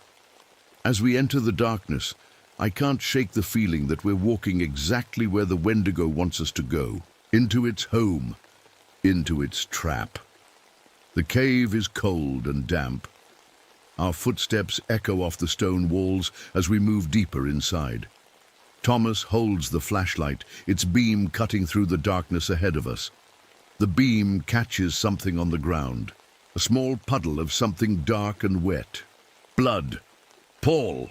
I call out, though I know it's useless. Something tells me we won't find him alive. The cave narrows as we move forward, then opens into a larger chamber. The smell hits us first, a rotten metallic stench that makes my eyes water. Thomas swings the flashlight around, illuminating the walls. "Oh my God," he whispers. The walls are covered with belongings, backpacks, jackets, camping gear. Some look new, others are so old they're falling apart. And mixed in with them are more grim findings. Bones. Human bones. Some are clearly years old, yellowed and dry. Others look much fresher. Thomas steps forward and picks up something from a pile of clothes. It's a ranger badge, the metal tarnished and green with age. "James Peterson," he reads from the badge. 1956. I take it from him, running my thumb over the name. I've heard stories about Peterson. He disappeared during a routine patrol. They searched for weeks but never found a trace. "There's more," Thomas says, his voice hollow. He picks up another badge, then another. William Reed, 1972. Sarah Collins, 1989. Rangers who had gone missing over the decades. All of them ended up here in this cave. "We need to get out of here," I say. "Now." But as we turn to leave, a noise stops us. A low, wet sound, like something heavy being dragged across stone. It's coming from deeper in the cave. "It could be Paul," Thomas says, though his voice lacks conviction. We both know it's not Paul, but we move forward anyway, deeper into the cave system. The passage narrows again, forcing us to walk single file. Thomas goes first, with me close, behind. The dragging sound gets louder. Then we hear something else, a wet, tearing noise, followed by the crack of breaking bone. The tunnel opens into another chamber, smaller than the first. Thomas sweeps the flashlight across it, and the beam catches movement. Something crouches in the corner, hunched over a dark shape on the ground. The Wendigo turns its head toward us, antlers scraping against the low ceiling. Its mouth, a black hole in the deer skull, is dripping with fresh blood. At its feet lies what's left of Paul. I raise my gun, but before I can fire, the creature moves. It leaps upward, impossibly fast, disappearing into a crack in the ceiling. "It's above us," Thomas shouts. I look up just as the Wendigo drops down. It lands on Thomas, knocking him to the ground. The flashlight falls and rolls away, casting crazy shadows across the walls.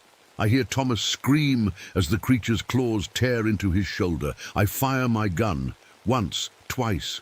The shots are deafening in the confined space.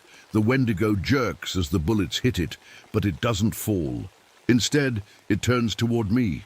Those empty eye sockets somehow fixed on my face. Thomas is bleeding badly from deep gashes in his shoulder and chest.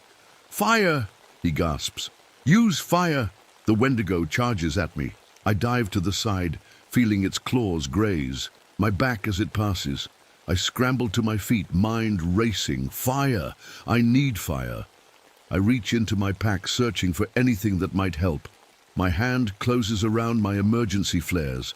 I have 3 of them, bright red tubes designed to signal for help in extreme situations. The Wendigo turns for another attack. I back up, trying to put distance between us, but there's not much room in the cave. I pull out a flare, ready to strike it. Thomas staggers to his feet behind the creature. Blood soaks the front of his shirt, but his eyes are clear and determined. "I'll distract it," he says. "Get ready." Before I can stop him, Thomas charges at the Wendigo, shouting and waving his arms. The creature turns, distracted by the movement and noise. Thomas leads it away from me, toward the back of the chamber. "Now, David!" he shouts. I strike the flare. It ignites with a bright red glow and a shower of sparks. The Wendigo spins around at the sudden light, raising a clawed hand as if to shield its empty eye sockets. Thomas grabs the creature from behind, wrapping his arms around its thin waist. "Do it!" he yells. "I've got it!" I rush forward with the flare, aiming for the Wendigo's face. The creature thrashes, trying to break free from Thomas's grip. One of its arms swings wildly, catching me across the chest. I feel a sharp pain as its claws tear through my jacket and into my skin. But I don't stop. I push the flare directly into the Wendigo's face, into the black hole of its mouth. The creature's scream is like nothing I've ever heard before. It's the sound of 1,000 souls in agony, a sound that seems to come from everywhere at once. The Wendigo bursts into flames, its dry, papery skin catching fire immediately. It thrashes more violently, breaking free from Thomas's grip.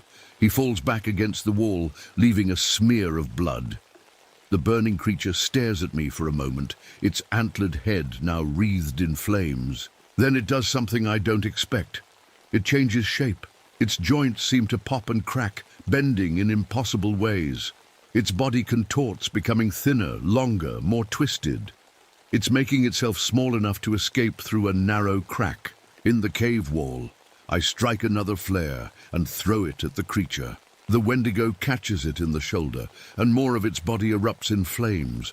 It shrieks again, the sound drilling into my head like physical pain. In its death throes, the creature lashes out one final time. Its arm extends, impossibly long, and its claws pierce my left shoulder, going all the way through.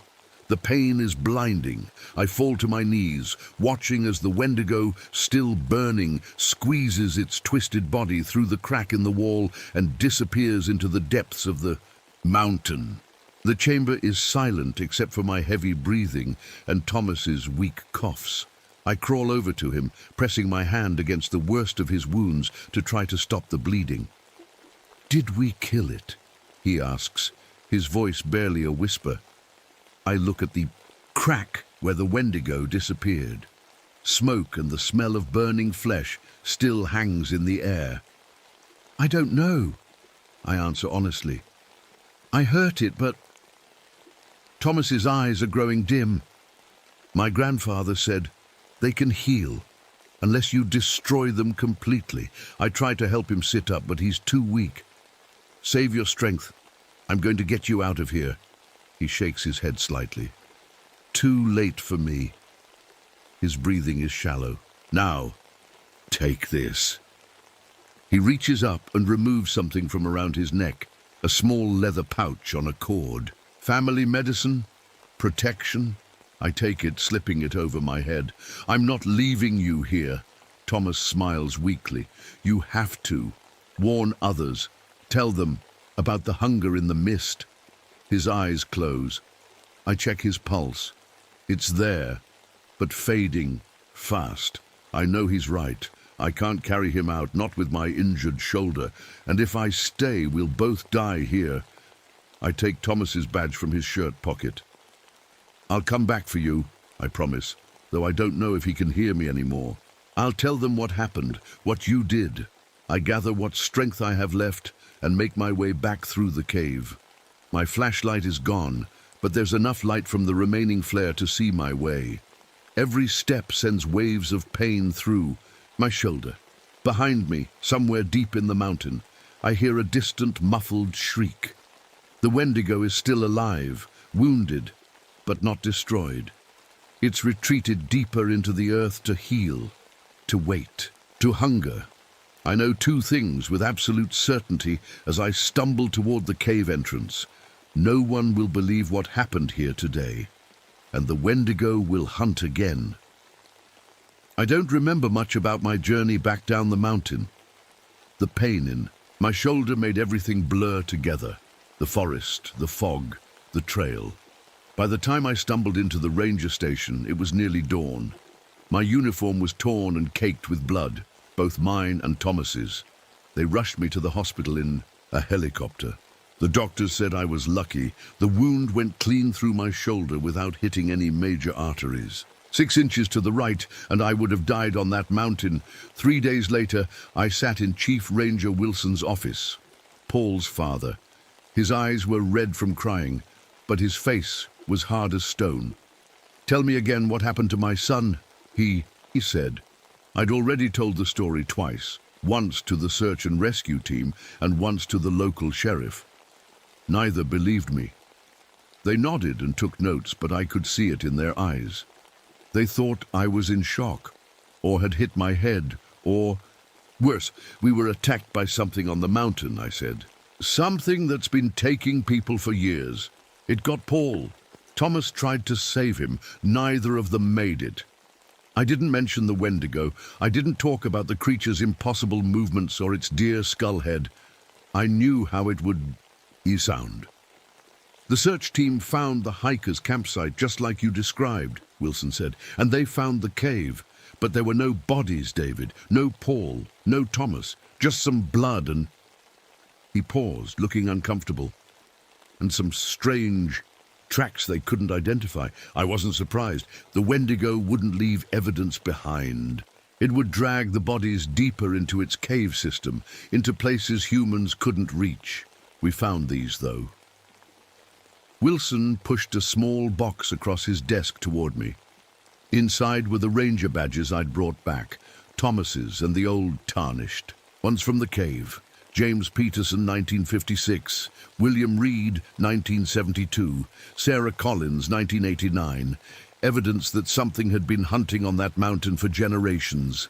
Wilson picked up Peterson's badge. My first year as a ranger, they were still looking for him, never found a trace. He looked at me with tired eyes. What really happened up there, David? I touched the leather pouch that still hung around my neck, Thomas's family medicine. Protection against what was still out there. Would you believe me if I told you? I asked. Wilson was quiet for a long moment. Then he opened his desk drawer and pulled out a faded photograph. It showed a young ranger standing by a trail sign. The man had Wilson's eyes and chin. My grandfather, he said. He was a ranger here in the 1930s. One night he came back from patrol talking about a creature in the mist, a monster with a deer's skull for a head. No one believed him either. I felt a chill run through me. What happened to him? He went back out the next day to prove what he'd seen. Never came back. Wilson put the photo away carefully. This mountain has secrets, David. Dark ones. A week later, I was back on duty. My shoulder was still in a sling, but I insisted on working. I couldn't stay away. The mountain called to me now in a way it never had before. Today, I'm back on the trail where it all began. The autumn leaves still crunch beneath my boots. The forest has returned to normal. Birds sing, squirrels chatter, the wind whispers through the pines. Most people would think nothing had changed, but I know better. I know about the hunger that waits in the mist.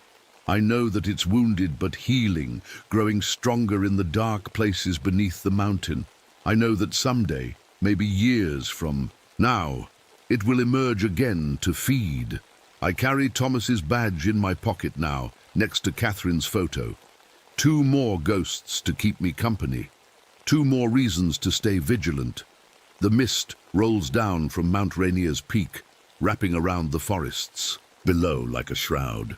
Most days it's just water vapor, harmless, natural. But sometimes, when the wind is still and the birds go quiet, I can feel eyes watching me from within the white haze. I'm not afraid anymore. I'm prepared. My pack holds extra flares now and a small flamethrower I bought with my own money. When the Wendigo returns, I'll be ready. Because now I understand what Thomas meant.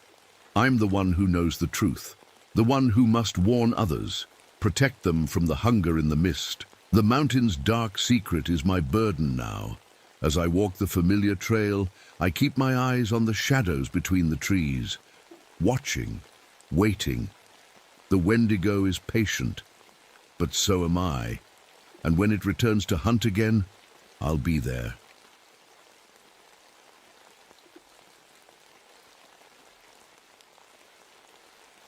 My name is Alicia Ramirez, and the Everglades have been my home for as long as I can remember. I've been a park ranger here for 12 years now. Every morning when I take my boat out on patrol, I feel like I'm exactly where I'm supposed to be. This morning started like any other. I woke up before sunrise, put on my ranger uniform, and headed out to my patrol boat. As I pushed off from the dock, the first rays of sunlight were just starting to peek through the trees, turning the water into what looked like liquid gold. It was beautiful. I love this time of day in the swamp. The cypress trees with their hanging Spanish moss make the channels feel like a natural church. Their twisted roots reach into the water like fingers trying to grab something. As my boat slides through the water, I can see everything coming to life. A family of tall, skinny birds called herons took off flying as I passed by. They looked like black shapes against the pink-orange sky.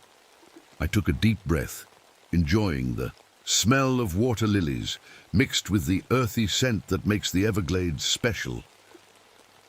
My boat's engine made a soft humming sound. It was the only man-made noise in a place that feels like it's from the beginning of time. I noticed small ripples in the glassy water nearby, probably alligators. I'm used to them being around, but something felt different today.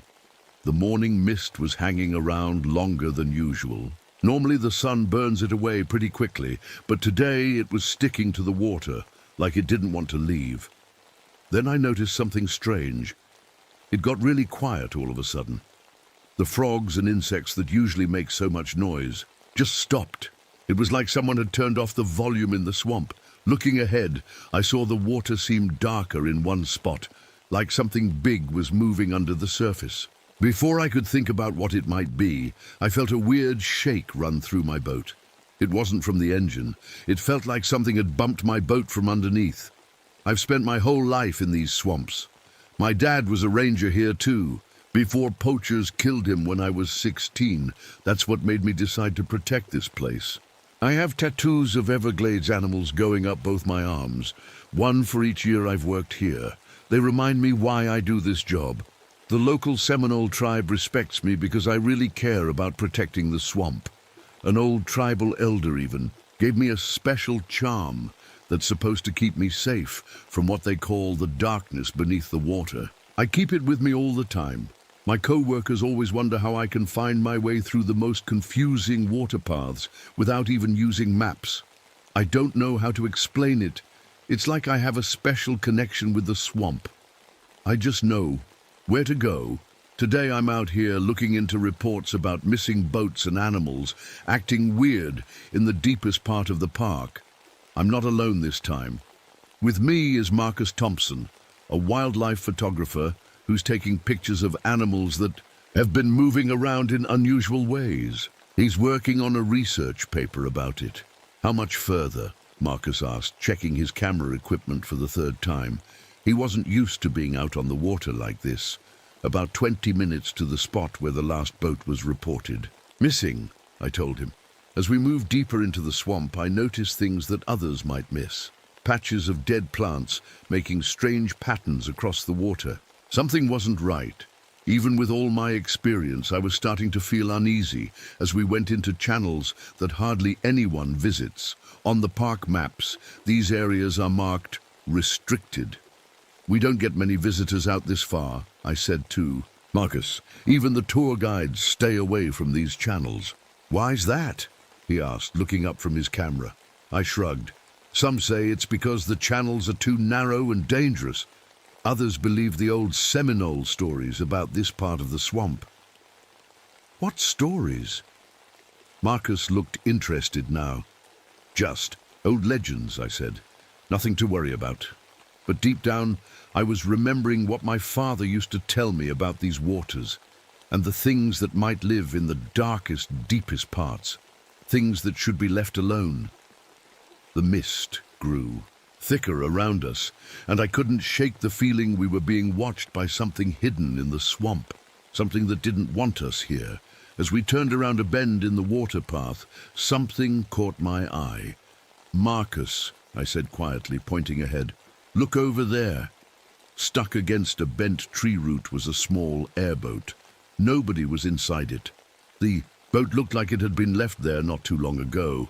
Its engine was still warm when I touched it. Hello? I called out. Park Ranger, is anyone here? Only the sounds of the swamp answered back. Birds chirped in the distance, and somewhere a frog croaked, but no human voices. Maybe they just went for a walk, Marcus suggested. But I could tell he didn't really believe that. Who would leave their boat and wander into the swamp on foot? I pulled our boat alongside the empty one and tied them together with a rope. Inside the abandoned boat, I found a plastic water bottle that was still half full and a baseball cap with the Florida Gators logo. Someone had definitely been here recently. Then I spotted something that made my stomach feel tight. A Park Service logbook, old and worn with water stains on its cover. It had been tucked under the seat. That's weird, I said, picking it up carefully. This is an official park logbook, but it's from the 1970s. I opened it and started reading. The pages were filled with notes from rangers who had worked here long before me. Most entries were normal, wildlife sightings, weather reports, visitor counts. But then I found something that made my hands shake a little. Listen to this, I told Marcus. July 15th, 1973. Third boat reported missing this month. Search team. Found nothing. Strange tracks on the south bank. Animals avoiding the deep channel. I flipped through more pages. August 10, 1973. Ranger Wilson heard voices in the restricted area but found no one. Radio equipment malfunctioning. Water temperature dropped 15 degrees in specific spots. Marcus had wandered over to a muddy bank while I was reading. He was crouched down, his camera pointed at something in the mud. Alicia, he called, you need to see this. I closed the book and joined him. In the soft mud were weird tracks, like something with webbed feet had walked out of the water. But these weren't duck or bird tracks. They were huge, almost 4 feet across. What kind of animal makes a print like this? Marcus asked, taking photos from different angles. None that I know of, I admitted, and I know every creature in these swamps. Just then, our boat radio crackled to life. We both jumped a little. Through the static came voices, but they sounded all wrong, like someone talking backward or in a language that was almost English, but not quite. Coming, beneath, return, Waterfather. The broken words faded back into static. That's not a regular transmission, I said, turning the radio's knobs to try to get a clearer signal. No one should be broadcasting on our emergency channel. The radio went dead, no matter what I did to try to fix it. As we got back in our boat, I noticed something floating toward us in the water. It was an alligator, but it was belly up, dead. When it drifted closer, I saw something that made my blood run cold. On its pale belly were strange marks, like someone had carved symbols into its skin. I recognized those symbols from warnings carved into old trees near Seminole grounds. My father had shown them to me when I was little, telling me they marked places where the Water Father lived, a creature from their oldest stories. "We should take it with us," Marcus said, already reaching for the dead alligator. "For research." "No," I said firmly, pushing our boat away from it. "We leave it." As we continued down the channel, the water became strangely still. Usually, there are small movements everywhere. Fish jumping, insects landing, currents flowing, but now it was like glass, like something underneath was holding it in place. I checked our GPS to make sure we were still on course, but what I saw didn't make sense. According to the screen, we had been zigzagging all over the place, even though I knew for sure we'd been traveling in a straight line. "Something's wrong with the GPS," I muttered, tapping the screen. Suddenly, the air around us got very cold. So cold I could see my breath. In Florida, in summer, a patch of mist moved over us and frost actually formed on our equipment. The temperature drop was impossible. It had to be over 90 degrees today. But I was shivering. Marcus kept taking pictures of everything. The mist, the still water, the frost on our gear.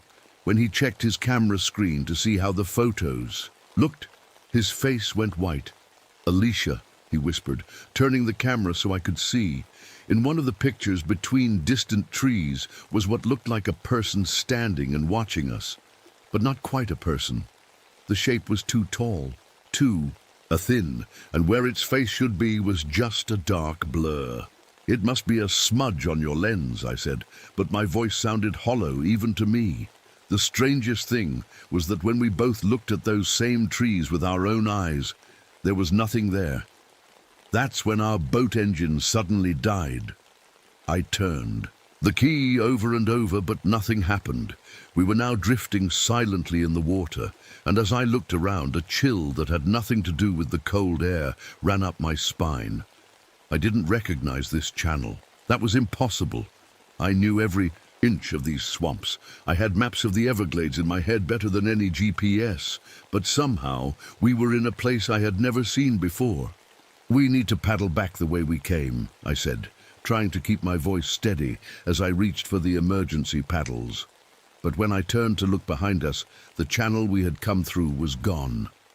In its place was a wall of cypress trees, so thick it looked like they'd been standing there for 100 years. We were trapped in a part of the Everglades that shouldn't exist, with something watching us from the trees, and the water around us growing darker by the minute. The silence around us was so complete that when Marcus dropped his pen, the tiny splash made us both jump. "Maybe we can call for help," he suggested, pulling out his cell phone. No signal, of course. Out here in the deep swamp, that was normal. I was about to suggest we try fixing the engine when the water around our boat started to bubble. Not small bubbles like fish making them, but big ones, the size of basketballs, rising up all around us. They popped with wet, slapping sounds, releasing a smell so awful I had to cover my nose. It was like rotten eggs mixed with dead fish. And something else I couldn't name, something ancient and wrong. "What is that?" Marcus asked, his voice tight with fear. Before I could answer, something moved under our boat. Something big.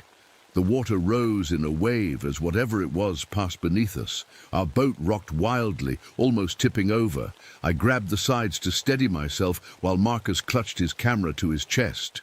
"It's probably just a manatee," I said. But I knew that wasn't true. Manatees don't make the water move like that. The bubbling stopped suddenly, and the swamp went quiet again. Too quiet. Even the distant birds had gone silent. The only sound was our breathing and the gentle lap of water against our boat. Then Marcus grabbed my arm, pointing to the water about 20 feet away. "There," he whispered. "Eyes." At first I didn't see anything. Then I noticed them, eyes watching us from just above the waterline. Not just one pair, but many, dozens of them. They were too big to be alligators, and they blinked all at the Same time, like they were connected somehow, I reached slowly for the flashlight in my belt. As soon as I turned it on and pointed it toward the eyes, they all went under at once. "Get your camera ready," I told Marcus. "Whatever it is, we should document it." He nodded, his hands shaking a little as he prepared his camera. The water about 30 feet ahead began to rise, forming a mound. Then, slowly, something emerged. I've seen every creature that lives in the Everglades. I know them all by name, by shape, by the sounds they make. But this was something I had never seen before. It was a head, reptilian like an alligator, but much, much bigger, the size of a car. It had scales that looked ancient, covered in what might have been moss or slime. But what made my heart stop was its face. It had too many eyes. Not two like a normal animal, but maybe 8 or 10, arranged in clusters on either side of its massive head. And its mouth, when it opened it, I could see rows and rows of teeth like a shark, but bigger. The creature raised itself further out of the water, showing a neck as thick as a tree trunk. Water cascaded off its body as it rose higher. Beside me, Marcus was taking pictures, the camera clicking rapidly. He was breathing hard, but he kept shooting. The thing let out a sound then, not a roar or a hiss, but a deep rumble so low I felt it more than heard it. It vibrated through the boat, through my chest, making my teeth hurt and my vision blur. I noticed birds falling from the sky around us, small ones, just dropping dead into the water. "We need to leave," I said, trying again to start the engine. It clicked, but wouldn't turn over. The creature sank back a bit, but I could see it was moving. It was circling our boat, creating a current that was slowly dragging us toward the center of the channel, toward its waiting mouth. I grabbed the paddles and thrust one toward Marcus. "Paddle!" I shouted. "Toward the trees!" We dug our paddles into the water, pushing hard. But the water itself seemed to fight back. Each time we'd make progress toward the shore, a current would push us back to the center. "It's controlling the water," Marcus said in disbelief. I remembered stories my father told me, stories he'd learned from the Seminole elders about a creature they called the Water Father. According to legend, it was an old god they used to worship hundreds of years ago, but they stopped because it demanded sacrifices. They said it could control the water, the weather, even the minds of those who looked too long into its eyes. I had always thought they were just stories to keep kids from swimming in dangerous parts of the swamp. Now I wasn't so sure. As we struggled to paddle, the channels around us seemed to shift and change. Paths that should have led to solid ground now curved back toward the center where the creature waited. It was like being in a maze that kept changing. "My camera!" Marcus suddenly shouted. His expensive camera was smoking, the lens cracking even though nothing had touched it. He dropped it with a yelp as it grew too hot to hold. It sizzled when it hit the damp floor of the boat. The creature seemed to focus on the camera as if it knew what it was, as if it didn't want to be recorded. That's when something even stranger happened. In my mind, I saw an image, clear as day, but definitely not real. It was my father standing on the shore, waving to me. "Alicia," he called, "come here. I need to show you something important." I blinked hard, and the image disappeared. Looking over at Marcus, I could tell he was seeing something too. His eyes were unfocused, and he was nodding at nothing. "The water," he mumbled. "It's solid now. We can walk across." To my horror, he started to stand up in the boat, clearly intending to step out onto the water. "Marcus, no!" I grabbed his arm. "It's not real. The creature is putting these thoughts in our heads." He blinked hard, looked at me, then down at the water. I thought I saw a path, clear as day. The creature rose higher out of the water again, its massive body making our boat look like a toy. One of its eyes, the largest one, fixed directly on me. In that moment, I felt it trying to push into my mind, trying to make me see things that weren't there. I clutched the Seminole charm that hung around my neck. The old elder had given it to me for protection against the darkness beneath the water. I had never really believed it had power, but right now I was willing to try anything. As my fingers closed around it, the charm grew warm. The creature made that low rumbling sound again, but this time it sounded almost like pain. It sank lower in the water, those many eyes still watching us, but now keeping more distance. "It doesn't like your necklace," Marcus observed, his voice steadier now. A thought occurred to me. If this was the Water Father from the old stories, then the Seminoles must have found ways to protect themselves from it. This charm might be more than just a superstition. The entity circled our boat again, but wider this time, as if wary of getting too close to the charm. It was still controlling the water, still keeping us trapped, but now I had something, it seemed, to fear. As night began to fall over the Everglades, the creature's eyes glowed with an eerie blue-green light. It continued to watch us, waiting. I knew then that this wasn't going to be as simple as waiting for rescue. No one knew exactly where we were. We were on our own against something that had been hunting in these waters for who knows how long. And, worst of all, I had the terrible feeling that it was intelligent, that it wasn't just a predator acting on instinct, but something that could think, plan, and anticipate our moves. "What's it waiting for?" Marcus whispered as darkness fell around us. "Night," I replied, my voice barely audible. "I think it's waiting for full dark."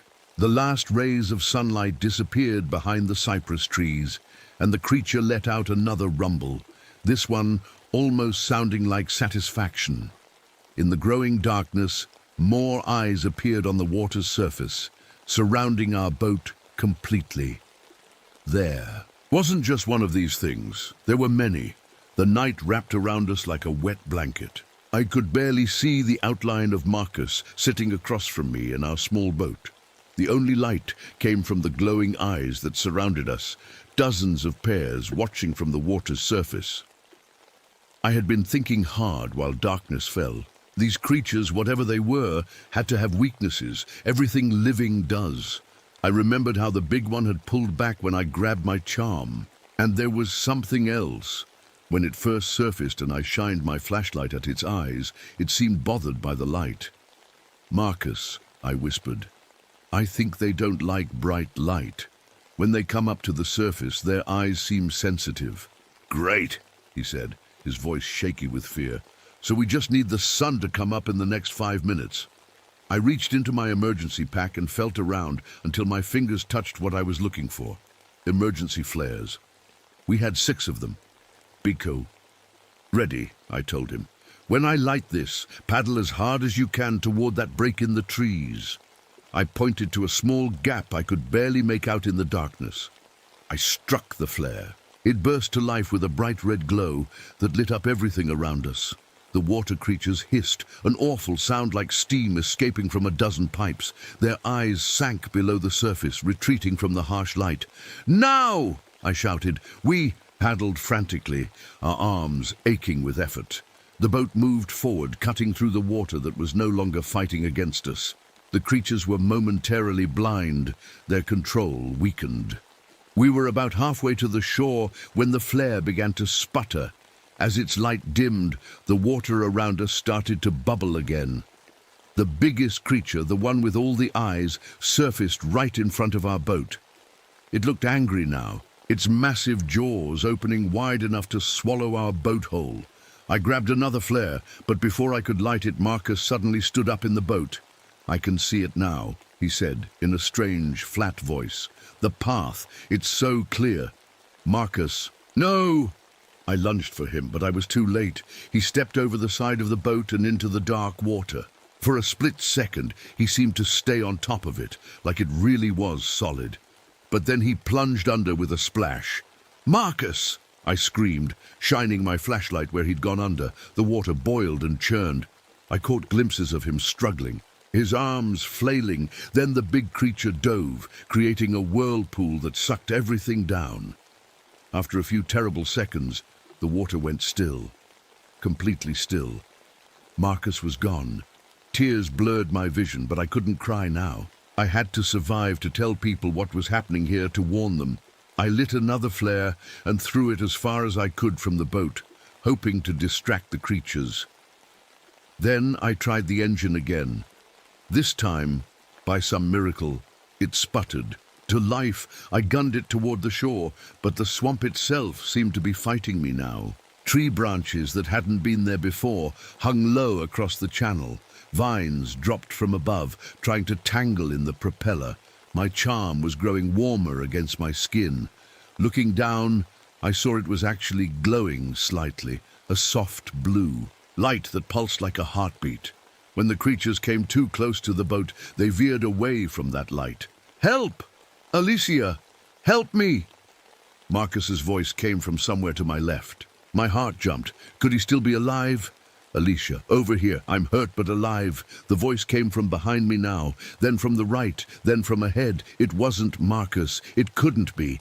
The creature was mimicking his voice, trying to make me stop or change direction. I kept going straight, focusing on getting to shore, to safety.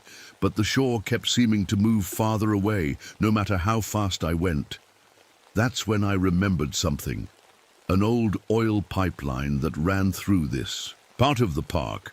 Rangers knew about it because it sometimes leaked small amounts of fuel into the water. We were always checking it, making sure any leaks were small and cleaned up quickly. If I could find that pipeline, I steered the boat in what I hoped was the right direction, trying to remember the maps I'd studied. After a few minutes, I smelled. The faint scent of oil mixing with the swamp water. The creatures were closing in again.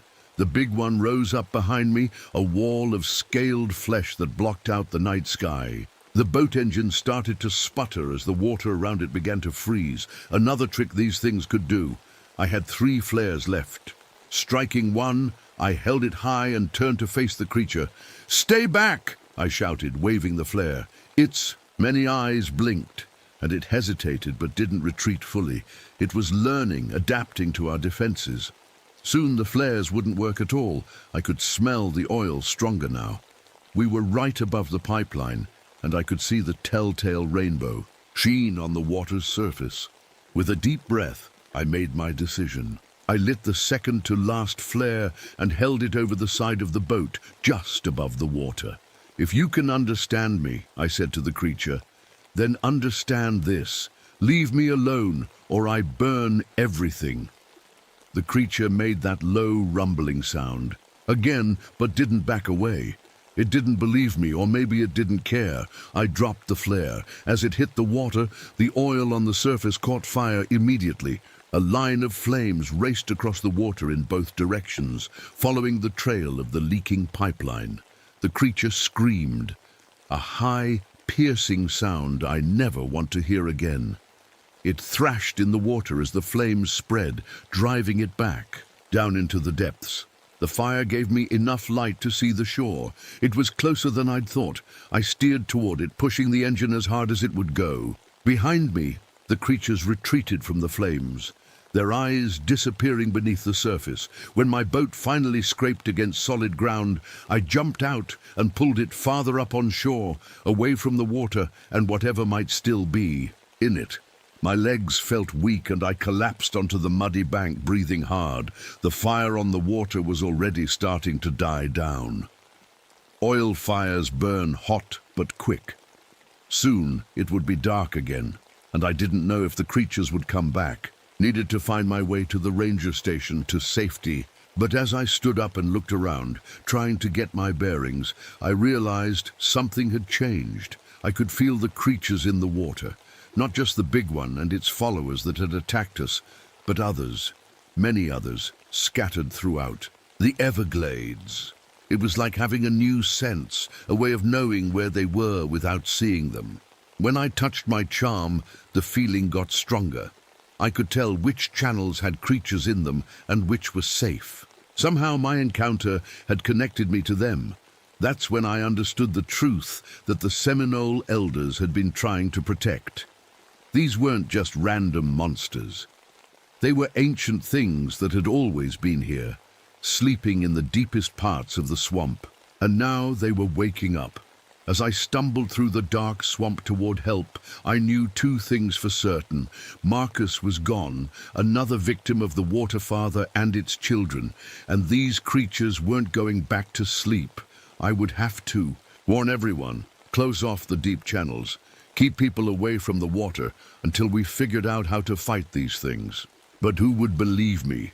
A story about ancient swamp monsters waking up in the Everglades.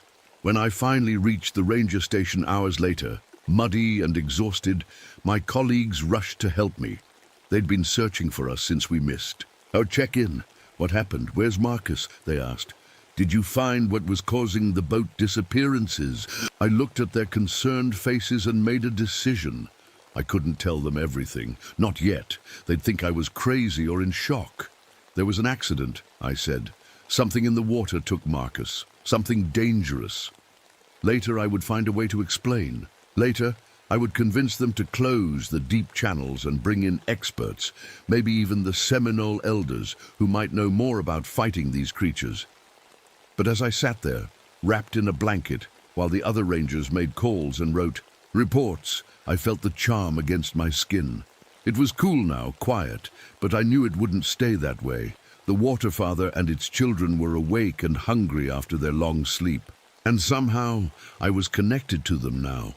The next morning, I stood at the dock looking out over the seemingly peaceful waters of the Everglades.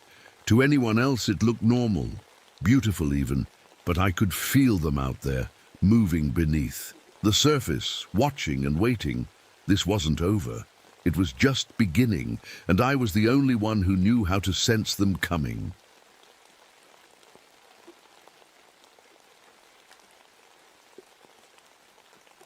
My name is William Cooper, but everyone just calls me Bill. I've been a park ranger at Pisgah National Forest in North Carolina for 15 years now, and I know these woods like the back of my hand. Or at least, I thought I did until that day. It was a beautiful afternoon, the kind that makes you glad to work outdoors. I was driving my old Jeep along the winding forest roads, with golden sunlight filtering through the trees above me. The light made patterns on my dashboard as I steered around the curves, one hand on the wheel and the other resting on my open window. The ancient oaks and hickory trees stood like giants on both sides of the narrow road.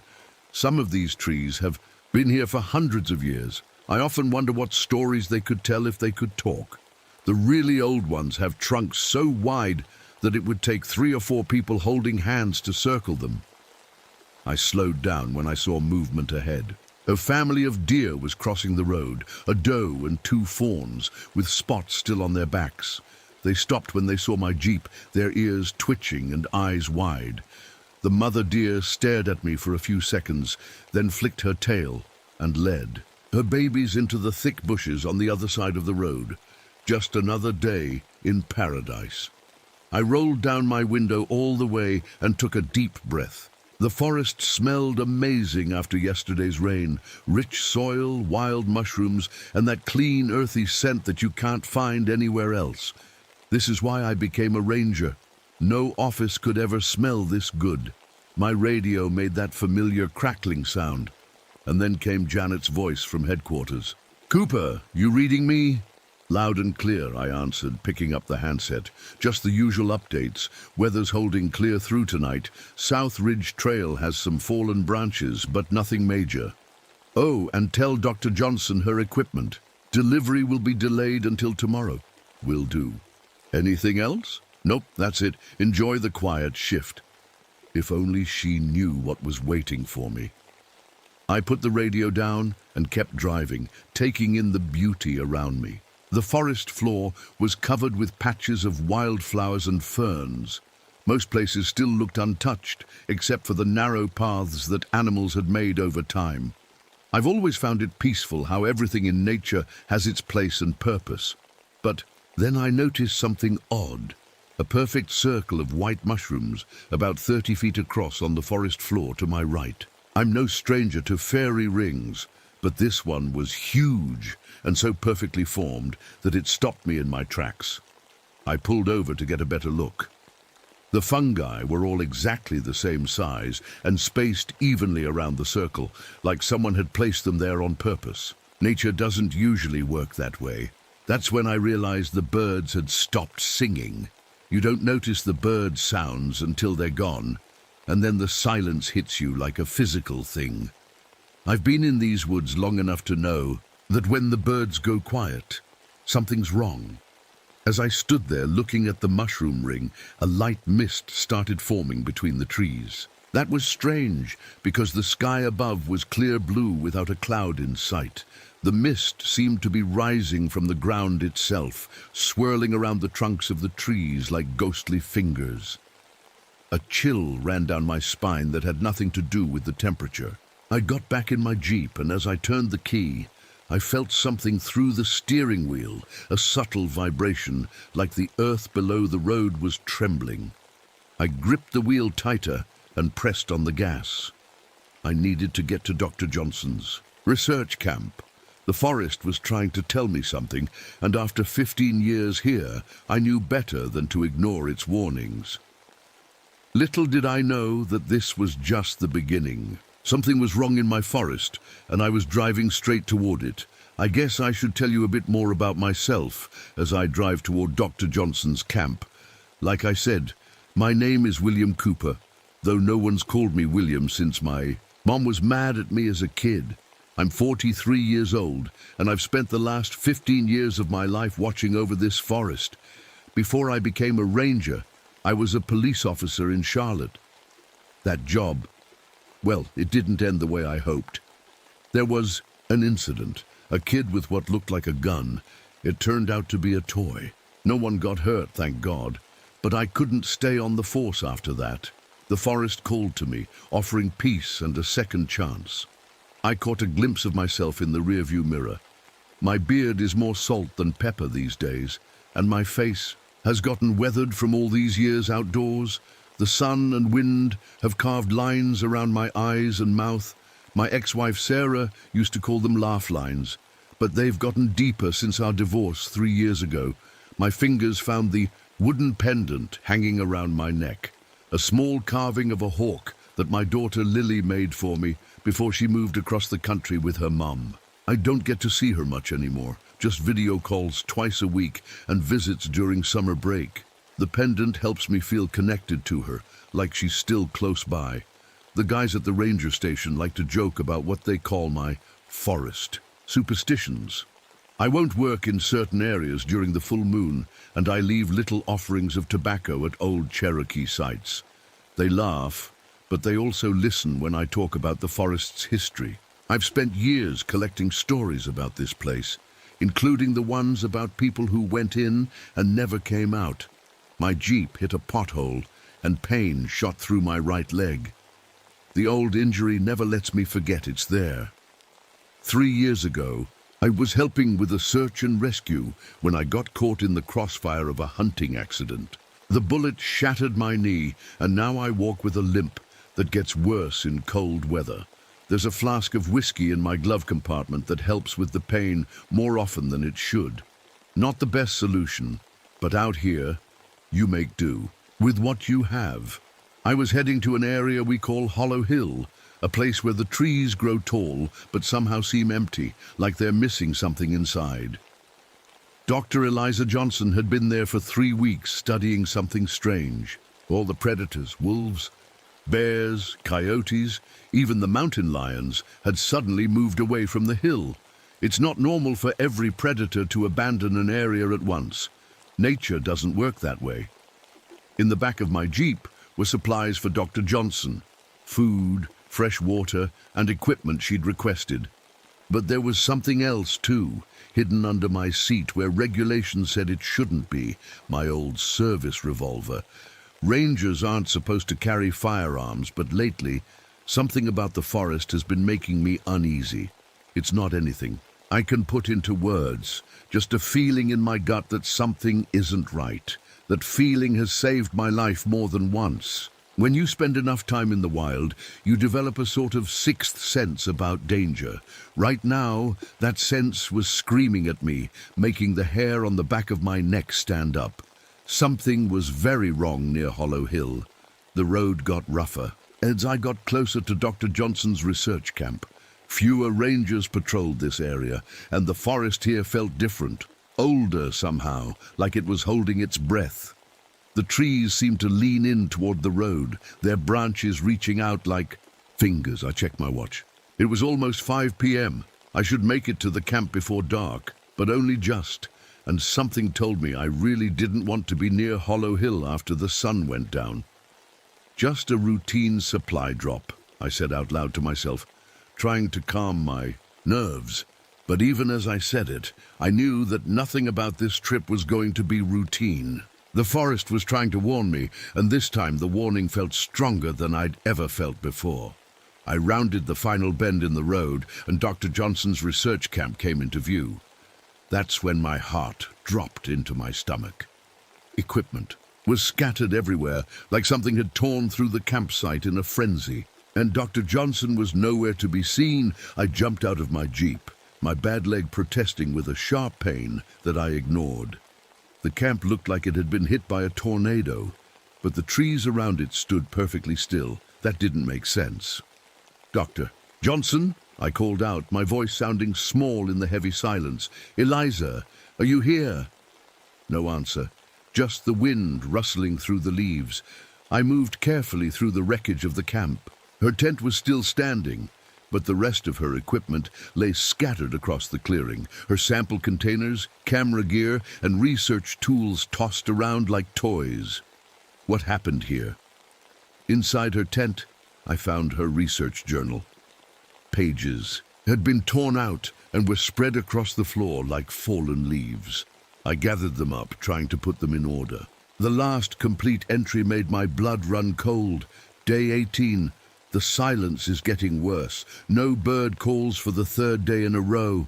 Last night I heard voices coming from inside the trees, whispers that almost made sense. I know how that sounds, but I swear it's true. Can't shake the feeling I'm being watched by something ancient and patient, not an animal, something else. I put the journal in my pack and kept searching. That's when I noticed all the small mirrors Dr. Johnson had brought for her equipment were broken, but they weren't just broken. The glass pieces had been arranged in perfect geometric patterns on the ground, like someone had placed each shard exactly where they wanted it. No animal could have done that. My radio crackled to life, making me jump. But instead of Janet's voice from headquarters, I heard fragments of conversations that seemed to be from long ago. Section 8, clear for the night patrol. Reports of lights on the North Ridge. Cooper, make sure you check. Those tracks again tomorrow? That last one was my own voice, but I'd never said those words. I'd never reported finding tracks that needed checking. I turned the radio off, my hands shaking a little. The sun was getting low now, casting long shadows between the trees. I needed to find Dr. Johnson before dark. I searched the area around the camp, calling her name every few minutes. That's when I found the tracks. I've been tracking animals most of my life, but I'd never seen prints like these. They had 3 toes, almost like a bird's, but much larger and deeper. The strangest thing was how they just appeared out of nowhere, as if whatever made them had materialized on the spot. The tracks went for about 20 feet, then simply stopped, in the middle of a patch of soft dirt.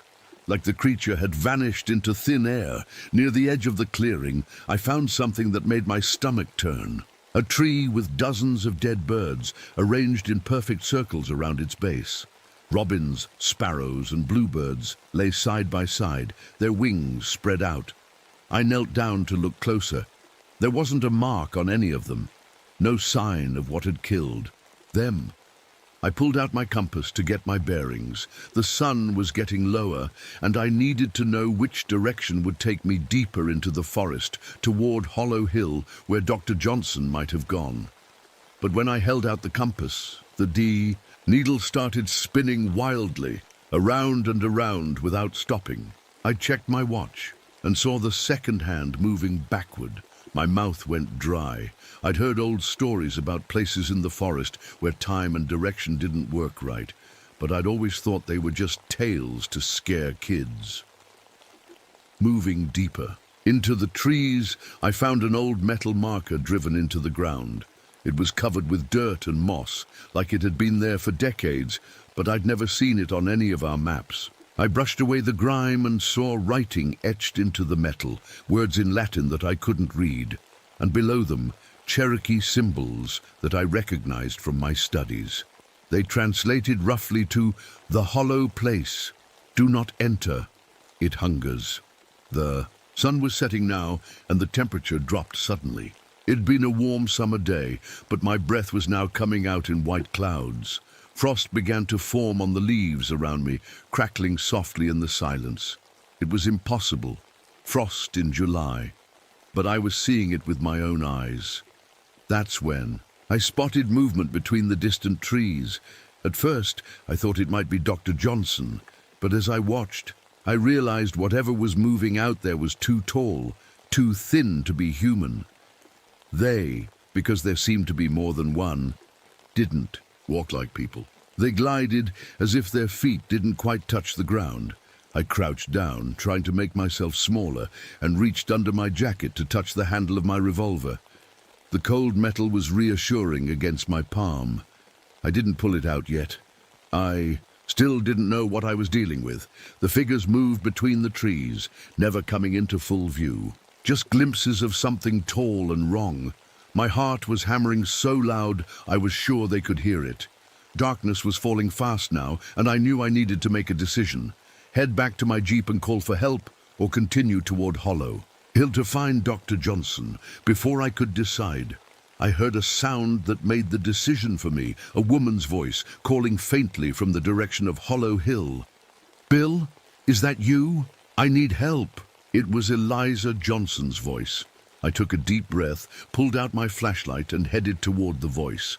I had no idea what was waiting for me in the darkness, but I couldn't leave her out there alone. Not with those things moving through the trees. The forest had always been my safe place, my sanctuary. But now, as night fell completely, it felt like I was walking into the mouth of something hungry and ancient. Something that had been waiting for me for a very long time. Night fell completely as I moved toward Hollow Hill. My flashlight beam cut through the darkness, jumping from tree to tree as I walked. The forest that had always been my home now felt like a strange place I'd never been before. "Eliza," I called again. "Keep talking so I can find you." "Over here," her voice answered, sounding closer now. "Follow my voice, Bill." Something about her voice didn't sound quite right, but I kept going. The trees were growing thicker, their trunks twisted in ways I'd never noticed before. My flashlight beam seemed to bend around them, like the light itself didn't want to touch. Certain spots, I reached a small clearing and stopped dead in my tracks. In the center of the clearing stood something I will never forget as long as I live. At first glance, it looked like a deer standing on its hind legs. But as my flashlight beam hit it fully, I saw it wasn't a deer at all.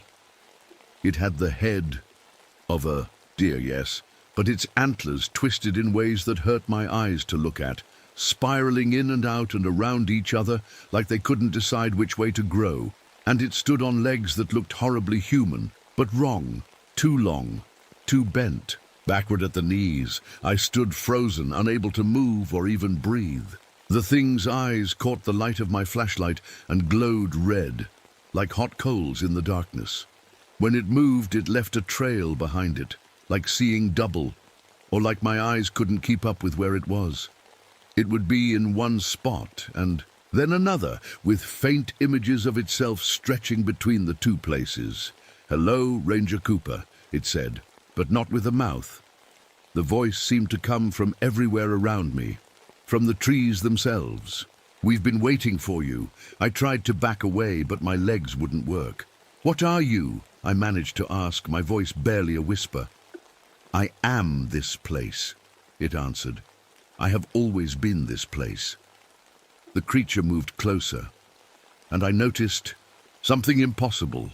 It seemed to be both far away at the edge of the clearing and right behind me at the same time. I could feel its breath on my neck, yet I could see it 20 feet away. Then came the knocking sounds, sharp, rhythmic taps from inside the trees around me. At first, they seemed random, but then I realized with growing horror that they were Morse code. My dad had taught me Morse code when I was a kid, and I still remembered enough to understand what the trees were tapping out. Hungry. My training kicked in, and I reached for my gun, pulling it from its holster with shaking hands. I pointed it at the creature, but it only tilted its head curiously. That's when something stepped out from behind a tree to my right. It was me, another Bill Cooper, wearing the same clothes, with the same flashlight in his left hand. But the me moved in a way that felt wrong, doing things just before I thought to do them myself. When I raised my right hand, he had already raised his. When I stepped back in shock, he was already stepping back. "What is this?" I shouted, swinging, my flashlight between the dear creature and my double. "Time is fluid here," the creature said. "What will happen has already happened. What has happened will happen again." "Where's Dr. Johnson?" I demanded, trying to keep my voice steady. "What have you done with her?" As if in answer, someone else stepped into the clearing. It was Eliza Johnson, but changed. Her movements were jerky and unnatural, like a puppet on strings. When she looked at me, her eyes reflected my flashlight beam like an animal's eyes would. "I've found it, Bill," she said, her voice dreamy and distant. "The thing we've all been looking for without knowing it. The Hollow Ones have always been here watching us, waiting for us to notice them." "Eliza," I said carefully, keeping my gun pointed at the dear creature, "we need to get out of here. Whatever this thing is, it's done something to your mind." She smiled, but it wasn't her smile. "You don't understand yet, but you will. Everyone who enters the Hollow Places either joins them or becomes food for them." The creature seemed to grow more solid as my fear increased. I could see it feeding on my confusion and terror, drinking it in like water. It stretched out one long, thin arm toward me, its fingers too many and too long. "The forest has always been mine," it said. "The Cherokee knew, the settlers knew. They left me offerings. They stayed away from my Hollow Places. But you humans forget so quickly. The trees around us began to move, not swaying in the wind. There was no wind. The roots pushed up through the soil, reaching for my ankles like grasping hands. Branches bent down, trying to grab my arms. The creature showed me things then, visions that flashed in my mind like old photographs. I saw other people in these woods across time, Cherokee hunters, European settlers, hikers, rangers like me, all encountering this thing, all either running or joining it. "You've been hunting in these woods for centuries," I said, the realization hitting me hard. "Longer," it replied. "Since before there were words for time." I noticed something strange about the creature. When I looked directly at it, it seemed more solid, more real. But when I glimpsed it from the corner of my eye, it seemed partly transparent, like it wasn't fully in our world. That's when I understood. This thing existed partly in another place, another dimension maybe. It could only fully enter our world. When someone looked at it, believed in it, Dr. Johnson took a step toward me, her movement still wrong. Her fingers were changing, growing longer and thinner, turning brown like twigs. "Join us, Bill," she said. "The Hollow Ones are lonely. They've been waiting so long for someone to see them, to know them." The creature moved closer, and I could feel its hunger now, not for my body, but for my fear, my confusion, my life's energy. It wanted to hollow me out and fill me with itself, just like it had done to Eliza. I had to get away, had to think. The old fire tower was about half a mile away. Maybe from that height I could escape whatever influence this thing had on the forest floor. I clutched my wooden pendant in one hand, my gun in the other, and prepared to run for my life. I turned and ran. My bad legs screamed with pain, but fear pushed me forward. I knew the old fire tower was somewhere to the east, standing tall above the trees. If I could just reach it, maybe I could get above whatever power this thing had over the forest floor. "You can't run from what's already everywhere," the creature's voice whispered from the trees all around me. I kept going, fighting my way through underbrush that seemed to grab at my clothes and feet. The beam of my flashlight jumped wildly ahead of me, showing glimpses of the path, and then darkness again. Behind me, I heard Eliza Johnson crashing through the woods. "Bill, stop! Don't you understand? It's better to join them." I didn't look. "You back." I couldn't. Looking at that thing made it stronger, more real, so I fixed my eyes ahead and ran like I hadn't run since before my accident. The world around me began to change in frightening ways. 1 minute, I seemed to be running through molasses, each step taking forever, the forest stretching out endlessly ahead of me. The next minute, everything sped up, trees blurring past me so fast I nearly crashed into them. The creature was playing with time, trying to confuse me, to make me lose my way. "Focus, Cooper," I told myself out loud. 1 foot in front of the other, east to the tower. Through the trees ahead, I caught a glimpse of it, the old fire tower, its metal frame silhouetted against the night sky. Just a quarter mile now, I could make it. Something grabbed my ankle and I went down hard, face first into the dirt. I rolled over to see Eliza standing over me, but she was changing faster now. Her arms had grown too long, her fingers like wooden. Twigs scratching at the air. "It's too late for you to leave," she said, her voice now a strange mix of hers and something else's. "The hollow ones have marked you." I raised my gun, pointing it at her. "Stay back, Eliza. I don't want to hurt you." "You can't," she said, smiling with too many teeth. "Guns don't work here." I fired anyway. The shot echoed through the forest, but Eliza didn't even flinch. The bullet had passed right through her as if she was made of fog. Behind her, the deer. Creature emerged from between the trees, its twisted antlers scraping against the branches. I scrambled backward, still on the ground, desperate to get away. My hand touched the wooden pendant hanging from my neck, my daughter's gift. As my fingers wrapped around it, the creature hissed and drew back slightly. I noticed how its form seemed to waver, becoming less solid. Could it be that simple? Not silver bullets or holy water, but something made with love. I held the pendant out toward the creature. "Stay back!" The creature's form rippled like water, and it took a step away from me. Eliza's face twisted in anger. "You can't stop what's already started," she snarled. I got to my feet and backed away, keeping the pendant pointed at them. It wasn't much, but it gave me time to think, to form a desperate plan. "My Jeep," I muttered to myself. "If I can get back to my Jeep."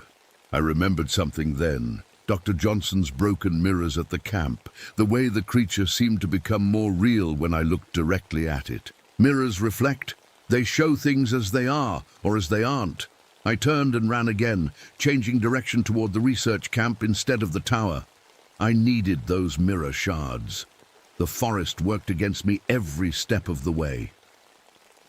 Roots rose up to trip me. Branches whipped at my face. The paths I'd known for years suddenly ended in places they shouldn't, forcing me to double back. Behind me, I could hear Eliza and the creature following, crashing through the underbrush. But the pendant seemed to slow them down, as if they couldn't come too close to it. Finally, I burst into the clearing where Dr. Johnson's camp stood. I rushed to where I'd seen the mirror shards arranged on the ground and grabbed a handful of the largest pieces, stuffing them into my jacket pockets. The edges cut my fingers, but I barely noticed the pain. I turned to leave, and there was Eliza, standing at the edge of the clearing. But she looked different now, more tree than human, her skin turning to bark, branches sprouting from her shoulders. "I'm giving the last of myself to hold it back," she said, and for a moment her voice sounded like the real Eliza again. "It wants you, Bill. It wants your knowledge of the forest, your connection to these woods." "Eliza," I said, taking a step toward her. "We can still get out of here." She shook her head, bark cracking around her eyes. "It's too late for me." I looked into its true form. I let it in. "But you can still escape if you run now." "I can't leave you," I said, even as I saw her body twisting, changing more with each second. "I'm already gone," she said. "Run!" With a horrible cracking sound, her body split open, and the dear creature stepped out from inside her like she'd been nothing but a shell. Eliza was gone, absorbed completely by the entity. I ran back through the forest toward my jeep, mirror shards cutting into my hands through my pockets. The creature followed, closer now without Eliza to hold it back. I could hear it moving through the trees, sometimes to my left, sometimes to my right, sometimes impossibly ahead of me. When I finally saw my jeep through the trees, I nearly cried with relief. I sprinted the last 100 yards, pulled open the door and jumped inside. My hands fumbled with the keys, finally getting them into the ignition. I turned the key. Nothing happened. The engine was dead. No, no, no! I pounded the steering wheel, outside. The jeep. The forest had gone completely silent. No insects chirping, no leaves rustling, just the sound of my own panicked breathing. The creature appeared in front of the jeep, its antlers now so twisted they formed a kind of crown above its head. It placed one long-fingered hand on the hood. "Nowhere left to run, Ranger Cooper," it said. "Your machine is hollow now, just like everything else will be." I had one chance left. I pulled out the mirror shards from my pockets, my hands bloody from the cuts. I held them up, angling them to catch the creature's reflection in the beam of my flashlight. The effect was immediate and terrible. The creature shrieked, a sound like trees being torn apart in a storm. In the mirrors, I could see its true form. Not the deer thing it showed the world, but something else. A void, shaped like a deer. A hole in reality, with stars visible inside its body. It was emptiness, given form. A piece of nothingness that had always existed in the forest. The mirrors cracked in my hands from the sound of its scream. But now I knew what to do. I reached into the back of my jeep where I kept my emergency gear and pulled out a road flare. "Fire!" I said, striking the flare to life. Its red glow filled the jeep. "You're afraid of fire, aren't you? Fire fills. Empty spaces, fire pushes back the dark." The creature backed away from the jeep as I stepped out, flare in one hand, my daughter's pendant in the other. I knew I couldn't kill this thing. It had existed in these woods for centuries, maybe longer, but I could drive it back, force it to retreat to whatever hollow dimension it came from. I touched the flare to the dry underbrush at my feet. The forest was dangerous in summer, prone to fires. Rangers like me spent our lives preventing forest fires.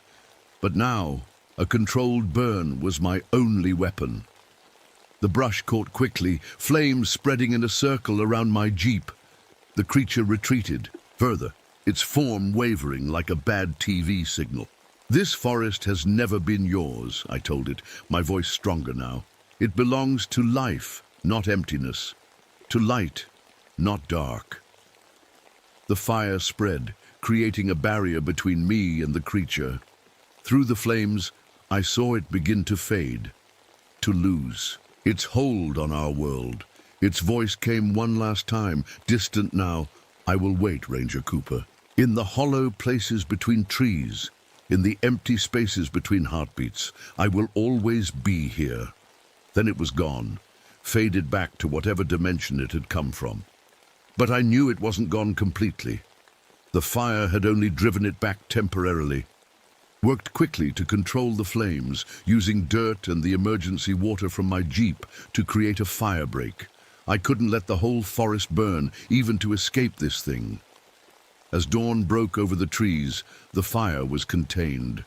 I sat on the hood of my jeep, exhausted, watching the sun rise. My leg throbbed, my hands were cut and burned, but I was alive. I knew I should radio for help, tell them about Dr. Johnson, about what happened here. But who would believe me? What would I even say? As I touched the wooden pendant around my neck, I felt something inside me, a small hollow space that hadn't been there before, a tiny piece of awareness that wasn't entirely mine. The creature had marked me somehow, left a part of itself inside me. I started my jeep, the engine turning over easily now. As I drove away from Hollow Hill, I knew two things for certain. The entity was still there, waiting in the spaces between trees, and I would have to come back one day to face it again. For now, though, I needed to recover, to think, to plan, because the Hollow Forest had been here long before me, and it would be here long after I was gone. But as long as I was ranger in these woods, I would make sure no one else wandered unknowingly into the entity's hunger. The forest was quiet as I drove back toward ranger headquarters, too quiet. But this time I understood the silence. It wasn't the absence of sound. It was the sound of something listening,